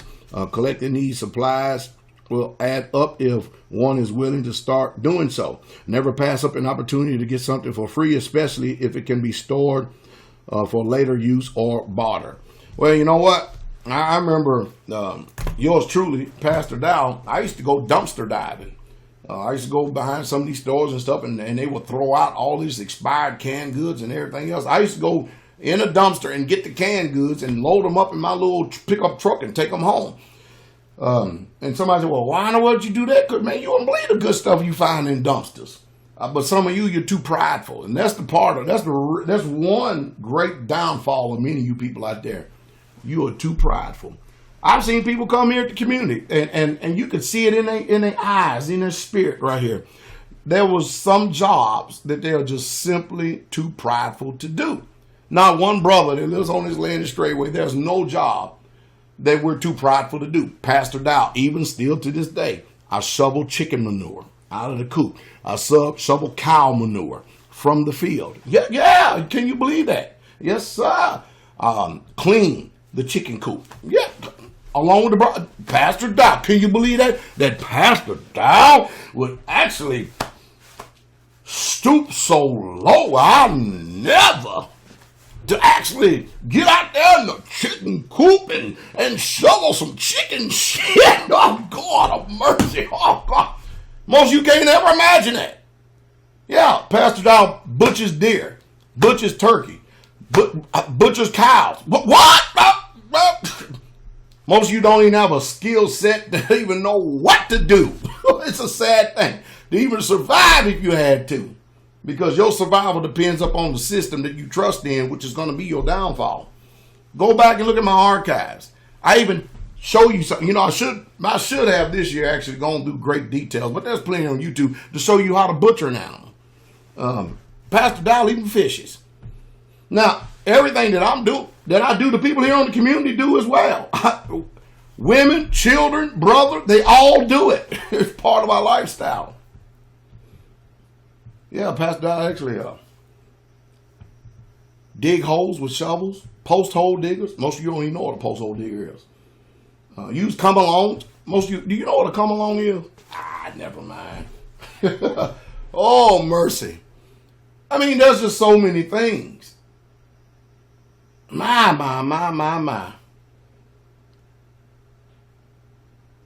Man, you ain't never had no dirt under your fingernails. You're just simply too prideful. You got to get past that consciousness. I don't know if you can be helped, some of you. But those that do, you will thank the day that you heard this voice. We'll be back with part 6, and hopefully I won't be so long-winded about commentary. Most people seem to enjoy my commentary more so than the article right here. But I promise you, next video, we will actually do more with the article and then provide commentary. I want you all to be encouraged, okay? See you in part 6. All right, good morning, good evening, good afternoon, ladies and gentlemen, citizens of YouTube. This is Pastor Dow. Hey, I am excited that people really, truly are enjoying this series, and that some way, somehow, if there was areas in your life that you probably never even considered, that this is helping a lot of you. I do appreciate your comments, whether they be pro or con. The ideal here is to communicate. The ideal here is to stimulate thought.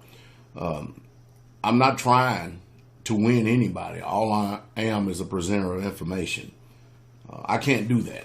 You know, it's up to you. You're the one that's gonna have to exercise independent thinking. So, but with that said, I'm gonna go ahead and jump off in this article, and we're going to get back on the collapse. And this is part 6.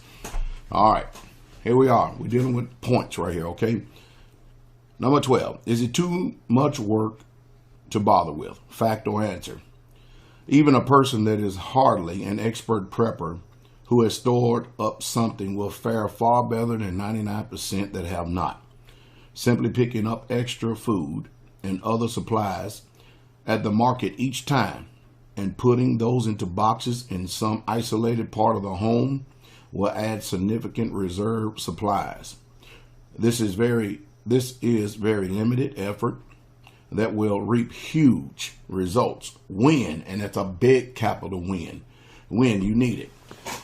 You don't have to work that hard to put away a decent amount of what you need or what you will need someday. Hey, you know, I have a law that works around here in the community, and of course, human, the human spirit always enters in, and it always default back to its last reset point. That's the reason why it's important that you spend time educating yourself, because until you are convicted, until you are clear, until you are personally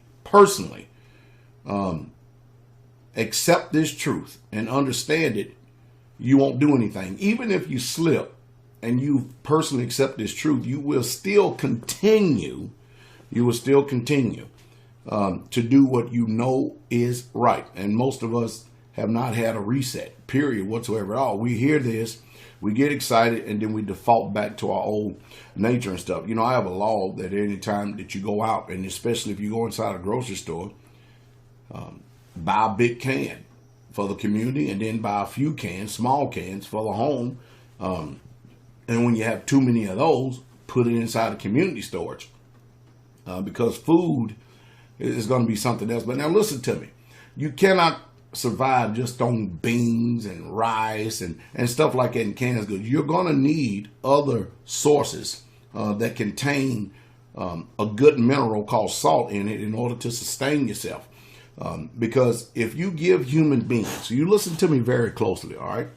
If you give human beings, while their belly is full, if you give them beans 2 meals a day, 7 days a week, you're going to have morality problems. Because whether we like it, understand it or not, food plays a very, and it is very significant in our morale. If you sit down to a good meal and you enjoy that meal, it affects your day and it affects your outcome and look on life. If you sit down to a bad meal, you have to discern yourself. It's there to challenge your present character and nature, and you need to know this. Like I said, I'm here to present information. I'm here to present facts to you that most of you have never even entertained before in your life or never had the opportunity. And I can only hope that you just do not use this as some sounding board, but that you actually take action. Again, I can present all this information, but until you get clear and until you understand your own heart, until you educate yourself, it will mean nothing to you. You must become proactive. Let's go on to 13, excuse me. I have absolutely no idea what to store, how much. Fact or answer? Well, what do you use each day and every week? This is what you want to store up. Buy your regular household staples in jars, bottles, or well-sealed packages for long-term storage. How much can be determined simply by asking yourself, how long do I want to be self-sufficient during a disaster?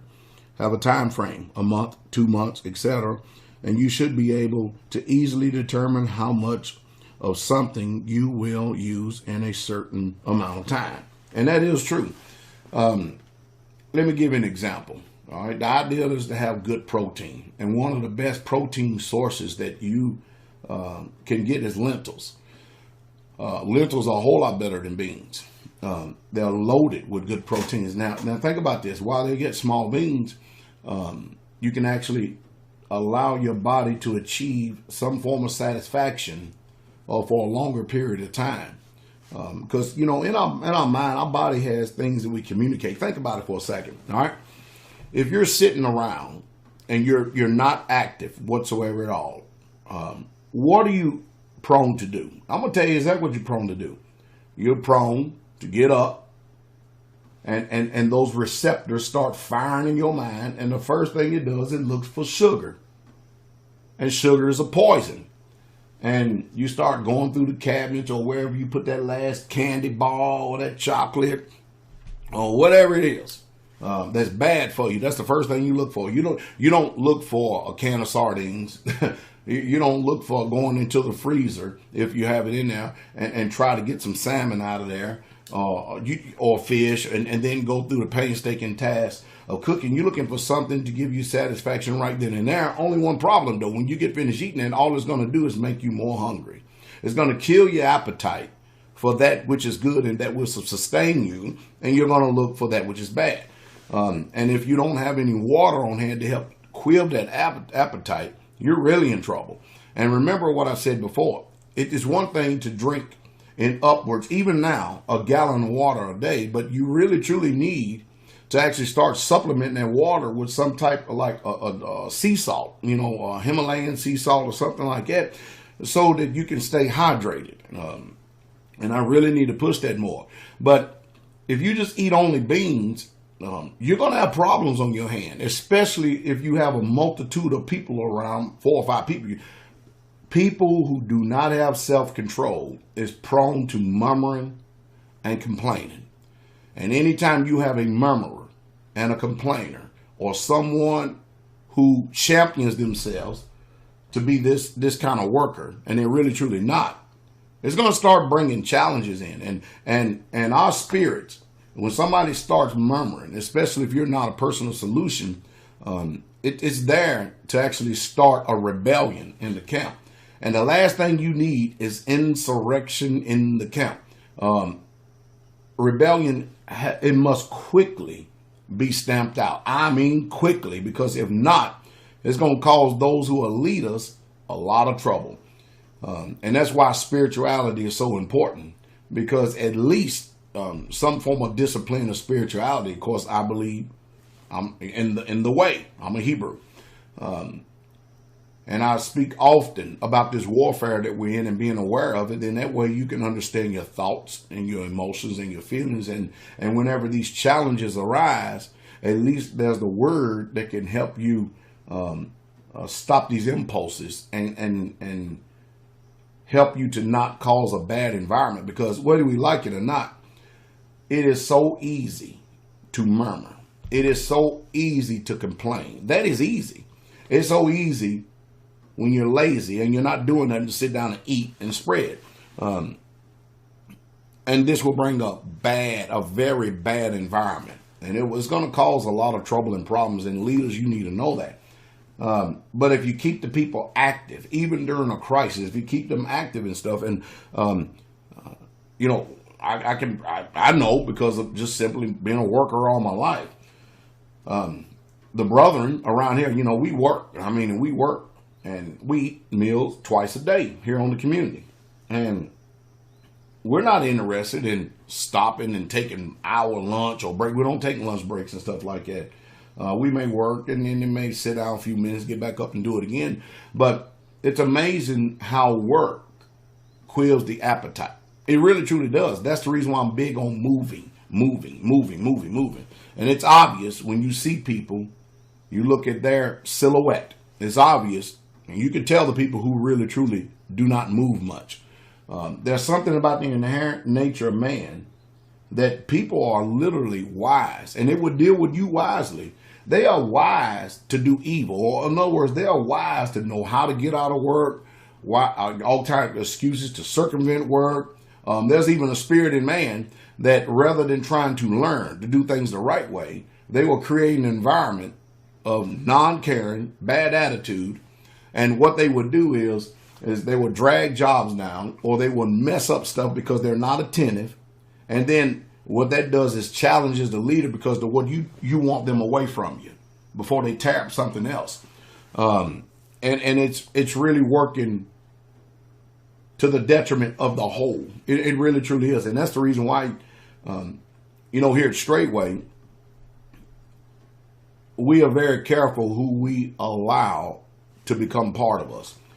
Even if you're outside of the conus of Straightway right here and you are scattered like the flock is all across the United States and parts of the world, you make yourself known. We're still very careful with you until we know you. Because, see, we are tested and we are proven and we are tried. The jury's not out deliberating with us. We've already made the sacrifice and we live it on a daily basis. And been doing it close to 2 decades. The jury is out on you, the people right here who have never, ever lived in an environment to where you're constantly around other humans. And your will and your selfishness must be killed. The better and the good for the whole, which you will benefit from, has to be in play. It's not about you. It's not about you. And then the last thing you need is those who fancy themselves to be some type of leader, and then they push to get in leadership position, and they're not qualified nor are they ready. Because the leaders are the ones who are going to be the ones to determine who is qualified, not you, just because you're inflated in your mind and you believe yourself to be something. Most of you have character flaws and that you don't see. You're blinded to them. And leaders can see those things, and they're not about to set up and put somebody up in a position of leadership or in a supervisory capacity and in order to be in front of the people, and they're trying to keep unity and stuff when you have division in your heart, division in your speech, you're contrary to the mission, you have your own agenda. Because, I mean, after all, this is not about the leader, it's not about the people, it's not about all these people who vainly puffed up. This is about the survival of the whole. And more than anything, it's about those children. It really truly is about those children because they have to be trained in the proper way, because one day, Pastor Dow is going to be old. And it's going to be the value system that they've learned from this community. And it's going to be the value system that they've learned from us. And our examples of watching us is going to determine how we, as when we get older, how we're going to fare based on the wisdom that we put in them. And we need some very educated people, I promise you. And you need to start thinking about that. And that's the reason why I'm very careful how I treat the older people, the gray-headed people. Some of them may not think that I am, but I am very careful. I'm not going to cater to their every little whim. I'm not going to cater to every little complaint and things that they try to hide under the radar, because some of them have never lived a life of discipline and have no idea what discipline is. But I am going to do everything I can to help them. And sometimes that help they may not consider as help, but I will make the best decision for many of them who are a part of us. Anyway, I don't need any protection after a disaster. The police, National Guard, and military will protect us. Oh boy. Factor answered. Even those that don't like firearms should consider owning one. The larger the distance between an attacker and your family, the less chance that someone you love will get injured or killed. Let me stop right there just for a second. Many of us, we carry firearms. We carry a pistol, but a pistol is not our primary weapon. This is the primary weapon. This is the reach out and touch, and this is the keep you away from us weapon, simply because a rifle, you can keep your enemy at bay for a longer period of time. And not only that, it's more lethal and more powerful than a pistol is. A pistol is there for close quarters, but let me give you an example. Let's say, sometime I carry my rifle in my vehicle, and I probably shouldn't offer that information, but nevertheless, I'm legal after the system, so I don't worry about too much. Because if you know the laws, even of the land and stuff, you have nothing to worry about. But anyway, your pistol, if you ever find yourself engaged in some type of hostile altercation, and it makes no difference who or what it may be or whatever it is, your pistol is only there. It's just a firearm for you to fight, pow, pow, pow, pow, pow, to get back to this. You need to have this primarily in your heart and mind. I mean, you can hold 20 and 30 rounds in this thing. You can only hold like 8 to 15 rounds in a pistol. But you'll be a lot more accurate with this. You have more self-control, and you have a little bit more room for variance and stuff as far as accuracy. But accuracy and reliability and stuff, hey, this right here, I'm telling you. Remember, your pistol is just a defense mechanism for you to fight to get to this. Do y'all understand? I'm trying. Okay. All right. There are some real psychos out there that will certainly take advantage of the lawlessness that comes with no police or military force. How many police does your city have per citizens? This ratio is one golden reason to have self-protection before, during, and after a disaster. There may be no way of reaching law enforcement, even if there are available after the true disaster, as well as cell towers and phone lines may be fried for whatever reason. First of all, you need to understand the true nature of the police force. And I have some bad news for you people out there. The police force or law enforcement, they are not designed to protect you. I know that you are under an illusion. I know you are. Think about this. 99% of the time, police get to the crime scene. The crime is already done. They are not going to be there when someone wants to do you evil or take advantage of you or perpetuate injustices on you. They're not going to be there. Personal defense, self-defense is solely up to you. It is your own personal responsibility. Many of you are so deceived, you're going to pick up the phone and dial 911, and you're going to be dying waiting for the police to come. And in an environment like this, a situation like this, you can forget about it. You have become the sheriff, you have become the judge, you have become the jury and the executioner when it comes to defending yourself, your family, and your home front. And my advice is that you start spending some time learning how to be very familiar with not only just a pistol and a rifle. You need to have a multitude of experiences on different firearms, because you just never know what type of environment you find yourself in. And you women out there, when you have a world without rule of law, there are lawless people out here. And I mean, you think about it. Let's just look at a major city. A major city will spend $400 million a year. $400 million a year just to try to deter crime and those who are lawless and those who don't want to be civil in a civilized environment. Have you ever thought about that for a reason? And you thought about that. And these lawless people, rather than dealing with them justly and wisely, this broke system that we have gives them three squares and a cot. So therefore, it does not deter any rebellion whatsoever at all. Now contrast that to a world without rule of law. Are you going to think about housing someone that wants to come and rape your wife?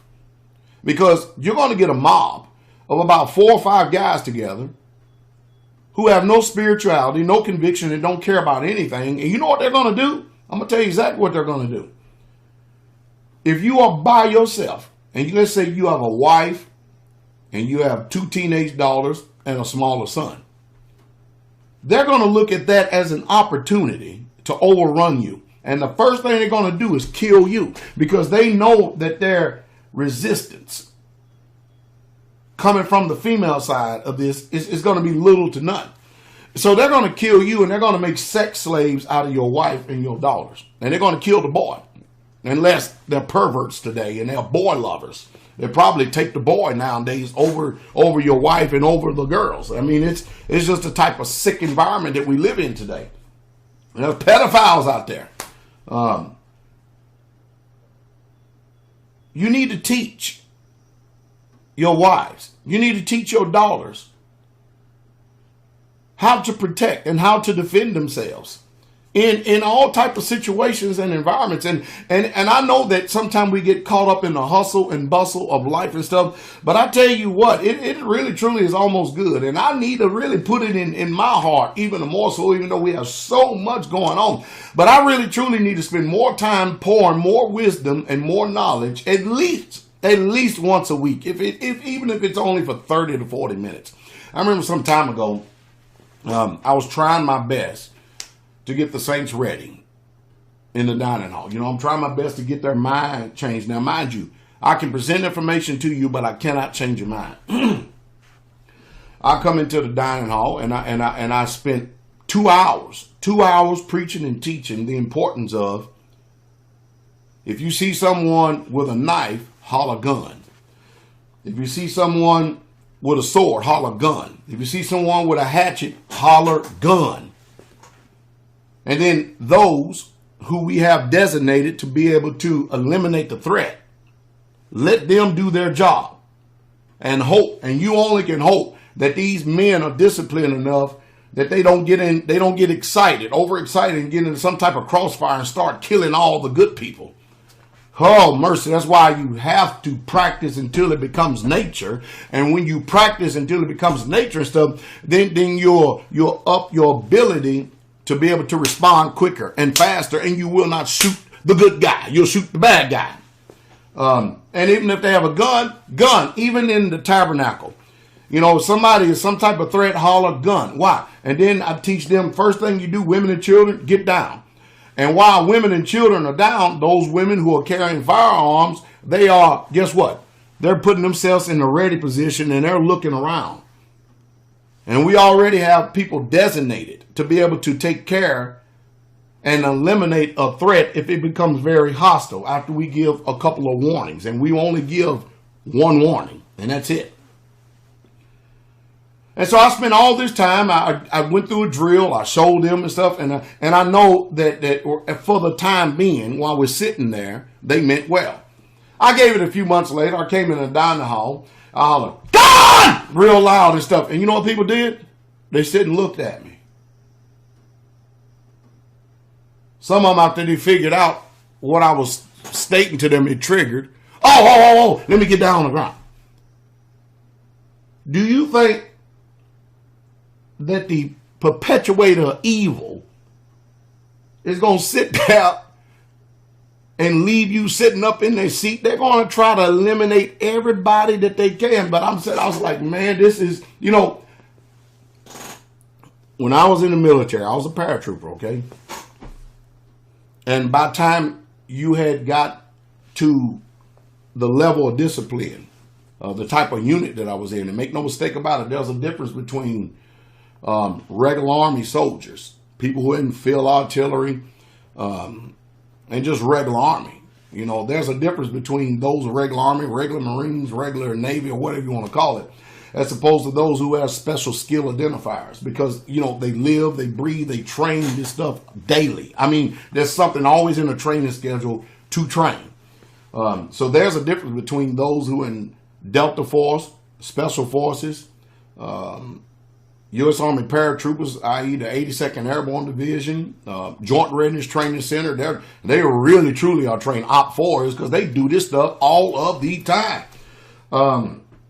Navy SEALs, Force Recon, snipers, Rangers, snappers. I mean, I can go on and on and on and on. These people only possess less than 2% of the armed forces. That's not much. That is not much at all. And those are different qualities of soldiers, And I have this task that then these civilians, they just simply, they don't think like disciplined soldiers. They simply don't. And I realize this. And it's just it's a bad situation. It really, truly, it's a very sad situation. A soldier, he thinks a little bit different. And I'm not telling you that soldiers are better, but for instance, somebody like myself, somebody like especially Pastor Fox, I'm going to give you a difference. If we get shot somewhere, we're not just going to roll over and lay down on the ground. We're going to fight to our dying breath. The only way that we're going to roll over is if we get shot in the heart or something like that and we literally can't move. But if we can move, I promise you, as long as we're moving, we have breath in our body, we will fight to the dying breath. If a civilian gets shot, pow, they're going to fall down on the ground. Oh. Some of you trip and fall. You finished. Oh. Some of you trip and fall. Oh, I can't move. And you want everybody to come run to your position. Oh, mercy. Again, there are soldiers right now scattered all across this land. You forget about mainstream news media who is deceiving you, ain't telling you nothing. But there are soldiers. That's the reason why our government hates veterans so much, because after all, they are the ones who trained us. And it's up to us to keep up our heightened sense of awareness.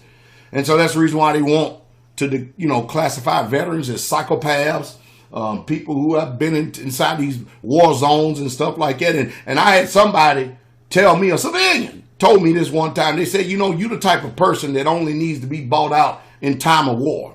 We should actually put you in a box and says break the glass only in time of war. I'm not going to tell you what I said to him because I'm sure children are watching this. But it's a sad situation. It really, really, really, truly is. And you look at Obama. He promised in his first term of office right here that he was going to develop a civilian military. And most of us like, man, where are they going to do that? Well, look at your local sheriff's department and local police department. I mean, the SWAT team is out there. They already suited and booted. Now everybody's commandos. Now everybody is dressed in military garb and force. Do you think them people are dressing up for terrorists or they're dressing up for us? Because the American citizens, we are the ones that is experiencing tyranny and terrorists at the hands of so-called, quote-unquote, law enforcement. Again, the best tool is education. And it's not going to get a degree or going into one of their classes. It's self-education. You need to find a very informed veteran and let him teach you. And then not only when they teach you, you start practicing this stuff yourself. And you get this stuff in your heart and you believe it. You'll believe it. Now, I know when you believe the doctrine when you start doing it. And then I'm not saying that, you have to have a special skill identifier. You got to be a nutcase like me, jumping out of airplanes, rappelling out of helicopters and all kind of other crazy junk and all that other stuff. I'm not saying you have to do that. What I'm saying is you need to discipline yourself. I mean, Elder Doug, a very disciplined and sound man. He could have easily went into the military and been a very damn good soldier. But his mind, the way it functions, he's right there. He's right there with myself and Pastor Fox. He's right there.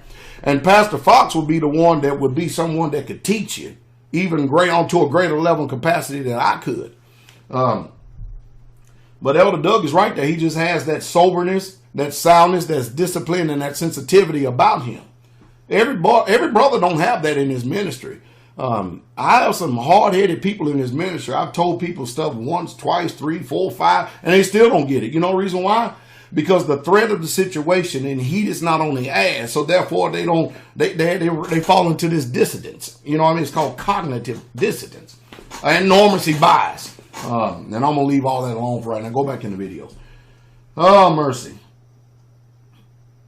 man! I went off again on commentary, didn't I? Tell you what, we'll come back part 7, another 30-minute video. I'm just trying my best to do whatever I can to present real, true information so that you do not die because of your own stupidity, ignorance, and lack of self-control. Y'all be encouraged. We'll be back here with part 7 here. I don't know when, but anyway, I hope y'all enjoy these videos. Pass this series along to somebody, a friend. Even if I forget about Pastor Dow and my religious preference and belief, throw all that away and listen to the information that is presented to you and educate yourself and start doing something about it, damn it. All right. Good morning, good evening, good afternoon, ladies and gentlemen and citizens of YouTube. This is Pastor Dow. I'm coming back to you with part 7 of Living Through the Collapse. Now, I do apologize for my tardiness, but again, we have the change of the seasons. To us, it's the turn of the year. We're going out of the dead season into the live season. And there's a lot for us to do. We're preparing for the feast days, and so I apologize, but there are things that are more of a priority than for me to actually to do these videos at this particular time, because after all, home preparation comes before making videos. That doesn't mean that I'm insensitive or I'm without understanding. That just means I'm trying to prioritize things, and so I have to actually find time to come in here and continue on with this series right here, because I know it's blessing a lot of you. I had a couple of emails sent to me, and some people said, Pastor Dow, man, you are not the bad guy that I envisioned or thought that you were. And no, I'm not. I really, truly am not. It's just that in this society right here, we've been trained to equate anyone who is very passionate about a lifestyle or about a subject, we automatically put up walls and defense mechanisms against them, and we automatically make them either evil or something's wrong because, you know, I simply don't function like you do. Now, if you ever been in any type of sports and stuff, you know that coaches are not nice. They look good in front of the cameras. You think them something, oh man, but when it comes to doing a discipline, these coaches ain't gonna fool around and play around with you. Coaches are not nice. Drill sergeants are not nice. They're there to do a job. Once you get to permanent party, you're in the military, sergeants are not nice. I definitely wasn't nice, but I was fair because I had a job to do. So, you know, I have many hats. And so when I'm making these videos, there's a hat. When I'm out on the land, there's a different hat. When I'm behind a pulpit, there's a different hat. And most of the people out there, they get offended. You know, we for some reason have a fetish with offenses. And rather than us dealing with ourselves, we love to point the finger at everybody else who is what we call disturbing our little world and rocking our world. And most people will, let me just get rid of these people out of my world so I can have a little bit of peace. And that's how we usually function. But, you know, it's a sad situation. I understand what's going on. I hope that we can wake up out of sleep. But, hey, let me go ahead and get started with this. I can talk all day long about stuff like this. But let's go on here. Let's get to point 15 right here, all right? The power grid will come back on. Until then, I have LED flashlights that last forever. All right, listen for a second. Fact or answer? First of all, when they say on commercials that the light will last for 100,000 hours, they are referring to the bulbs. Batteries run out of energy. You should have many extra batteries to avoid the dark with LED lights. Many accidents happen in the dark, and flashlights should not be the only source of light. Candles are cheap, last for hours. And let me stop for a second. Right here. All right. You know, at nighttime, you want to do everything you can possible, or whatever's in your strength, to not draw much attention to you. And so rather than just thinking about lights just simply because it makes light, are you following me? What you want stuff that's going to keep your signature down. Because if somebody's wearing night vision goggles, it makes no generation what they are, generation 1, 2, 3, 4, it makes no difference. That thing, it magnifies. Now, they have gotten a whole lot better, but that thing magnifies, and it will give you up your position and stuff. It'll compromise your position. So you want low light signature. That's what you want. You want something that's gonna actually function like maybe a red, or a dim red, a dim yellow, a dim green, or something like that. You definitely don't want to be just lighting up stuff all over the place, because if you live, first of all, you live in the city, you're messed up. You already had it anyway. But if you have developed some form of a bug out location, and you're trying to protect you and your family, and it's just you and your family and stuff, you definitely don't want to draw much attention to you. So you don't want lights to be seen from roads. You just don't. You know, criminals are wise, and they're wise to do evil. And you know, thoughts just come into people's mind. Crazy things especially when there's no conviction of the creator of the universe, the eternal, existing in the world. So, you know, these type of people don't have any type of governor on them whatsoever at all. And they will mess you up. That's the reason why that it's wise for you to be around people who think like you do, who get the understanding. They get the understanding, mutually assisted. And there's not many people like that in this world, I promise you. And so, you know, you're going to have to determine who you're going to allow in your group, who you can trust, because, you know, most people, they seem trustworthy in the beginning until you start testing, proving, and trying. Then that's what you really, truly find out what they're all about. You know, I've had a lot of dealings with humanity over the years. And so, you know, I know a lot about people. I can discern very fast. I usually try to look for the solution to help people out. That's what I usually do. But most people sincerely don't want help, because in this world right here, most people have adopted a philosophy of selfishness. And that's just simply the way that they are. But anyway, look for low light signatures, okay? All right. It can be used to warm up food in small heat sources. You don't want to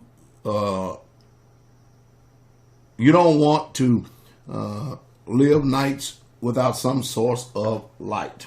All right. It will get so dark sometimes that you won't be able to see your hand in front of your face. Besides light, the power grid may not come back on for weeks, or even if something catastrophic enough has happened. Another grave consideration is what is called temperature control of your environment, as excessive cold or heat kills hundreds or thousands of people in stable times every year. You will likely lose the ability to stay cool or warm in the event of a power grid failure. Let me give some advice here.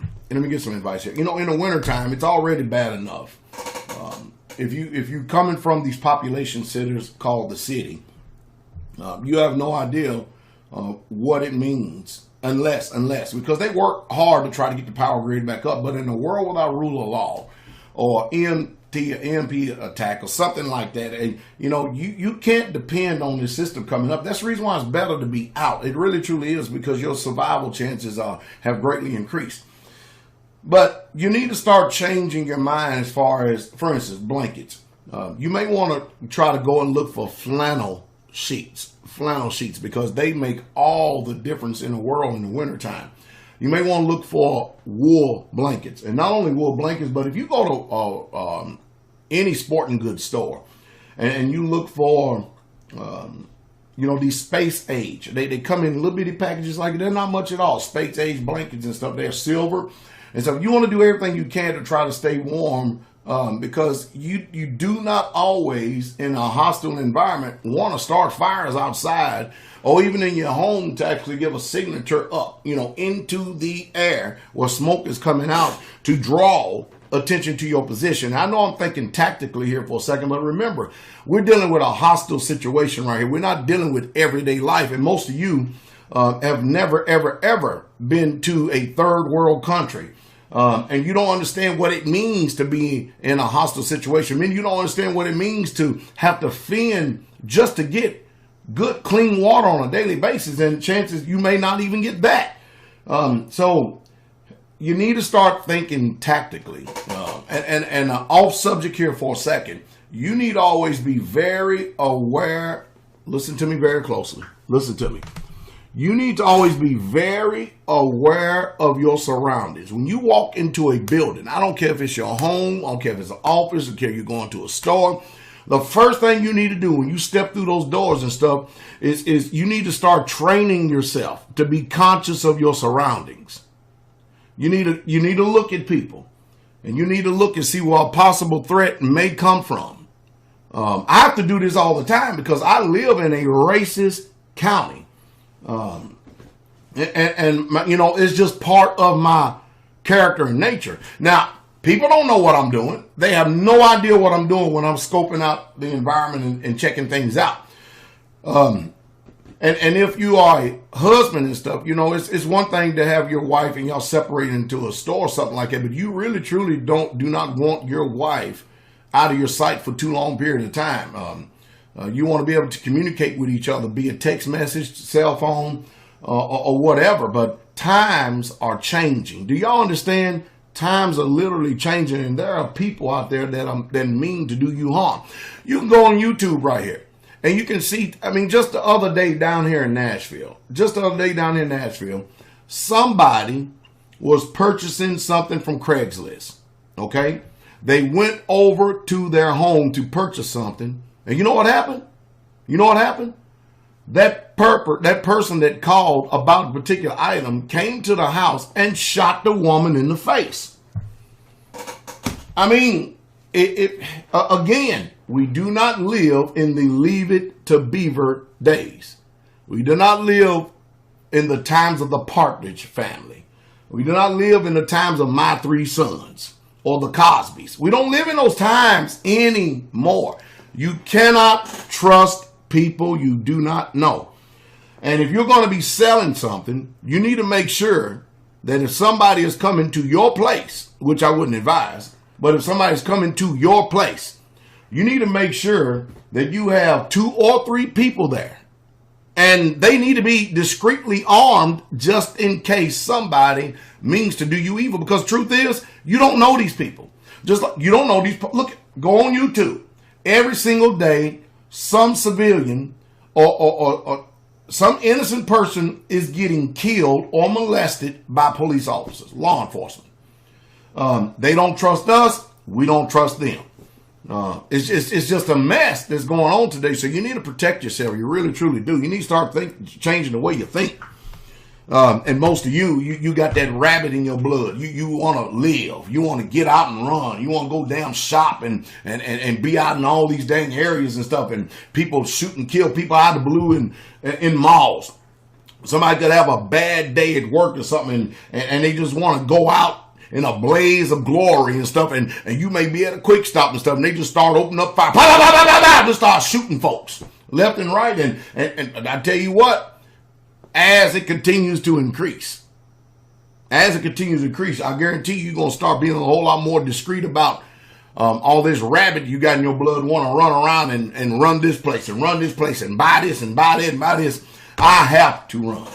I have to because of the community here. I have to go out.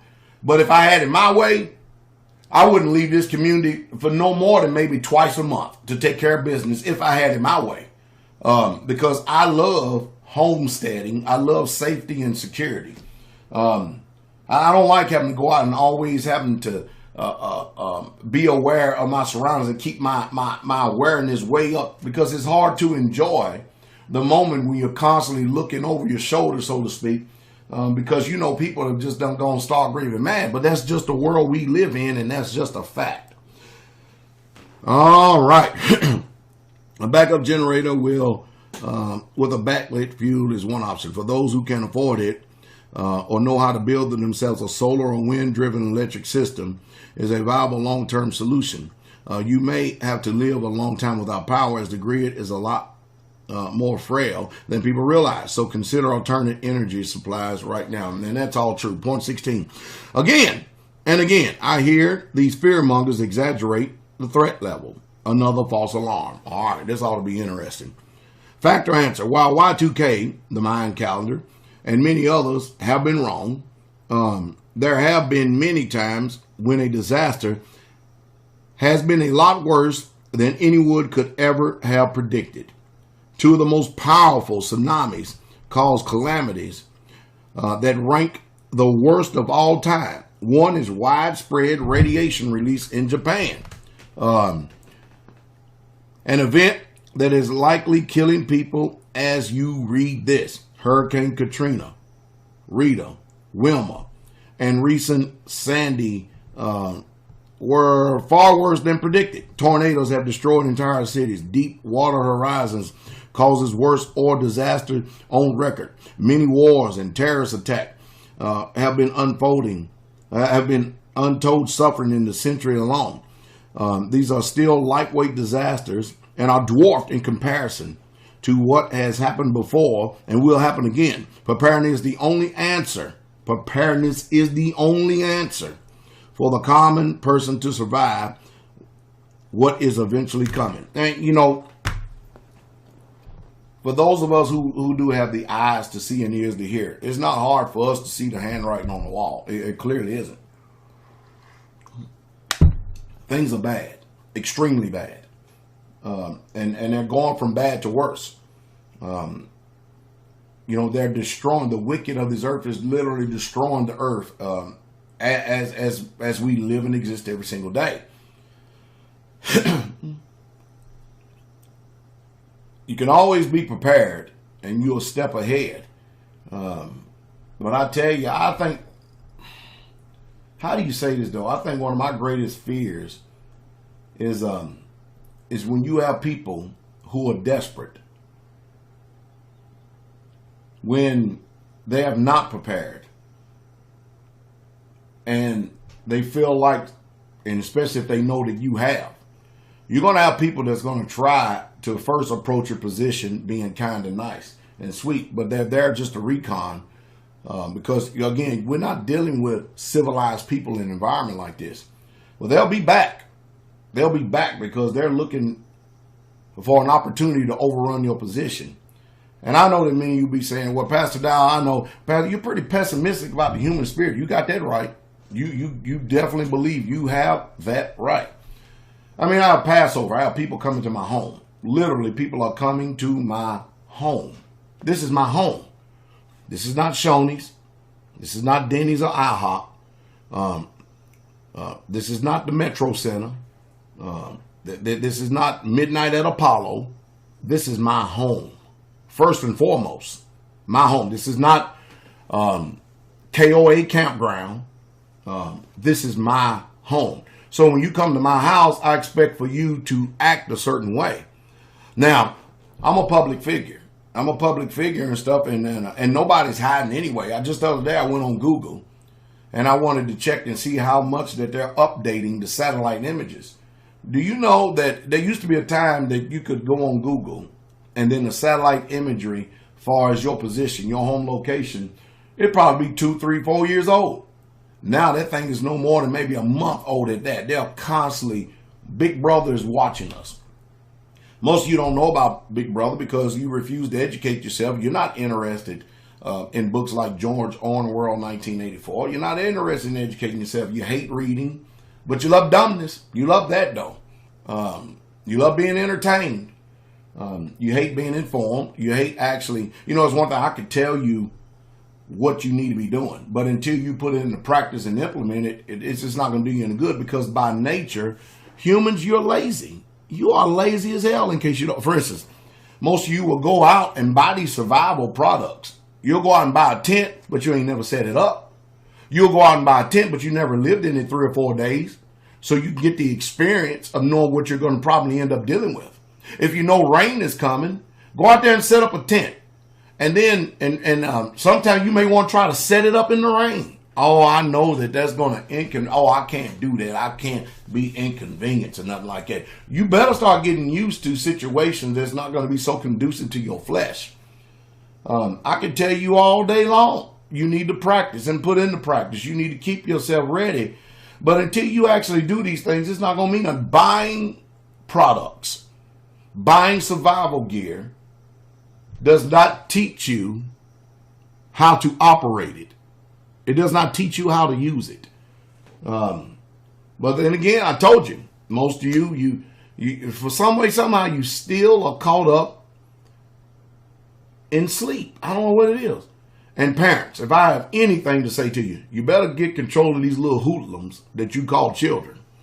You better start making them on command. When you tell them sit down and shut up, you better make sure they can sit down and shut up and don't move. Because I'm seeing a change right now that is totally different than the generation that I raised my children. My wife could take my children anywhere, be it a doctor's appointment, an office, or anywhere, and they would just sit there quietly.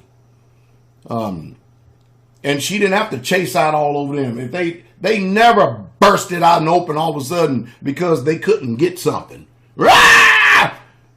Didn't make no difference. If we were sitting up there and we was getting ready, we was in a shopping line, you know how in stores they put all this candy right up there where they know them children gonna cut a literal food. My children knew better than to touch anything on that shelf. And if they wanted anything, or if I discerned that they want anything, I would be the one to determine. But they dare not cut a food. They dare not cut a...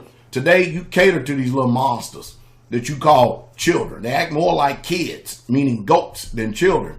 And that's because you yourself, parents, you have some very serious problems. You hate instruction. You despise wisdom.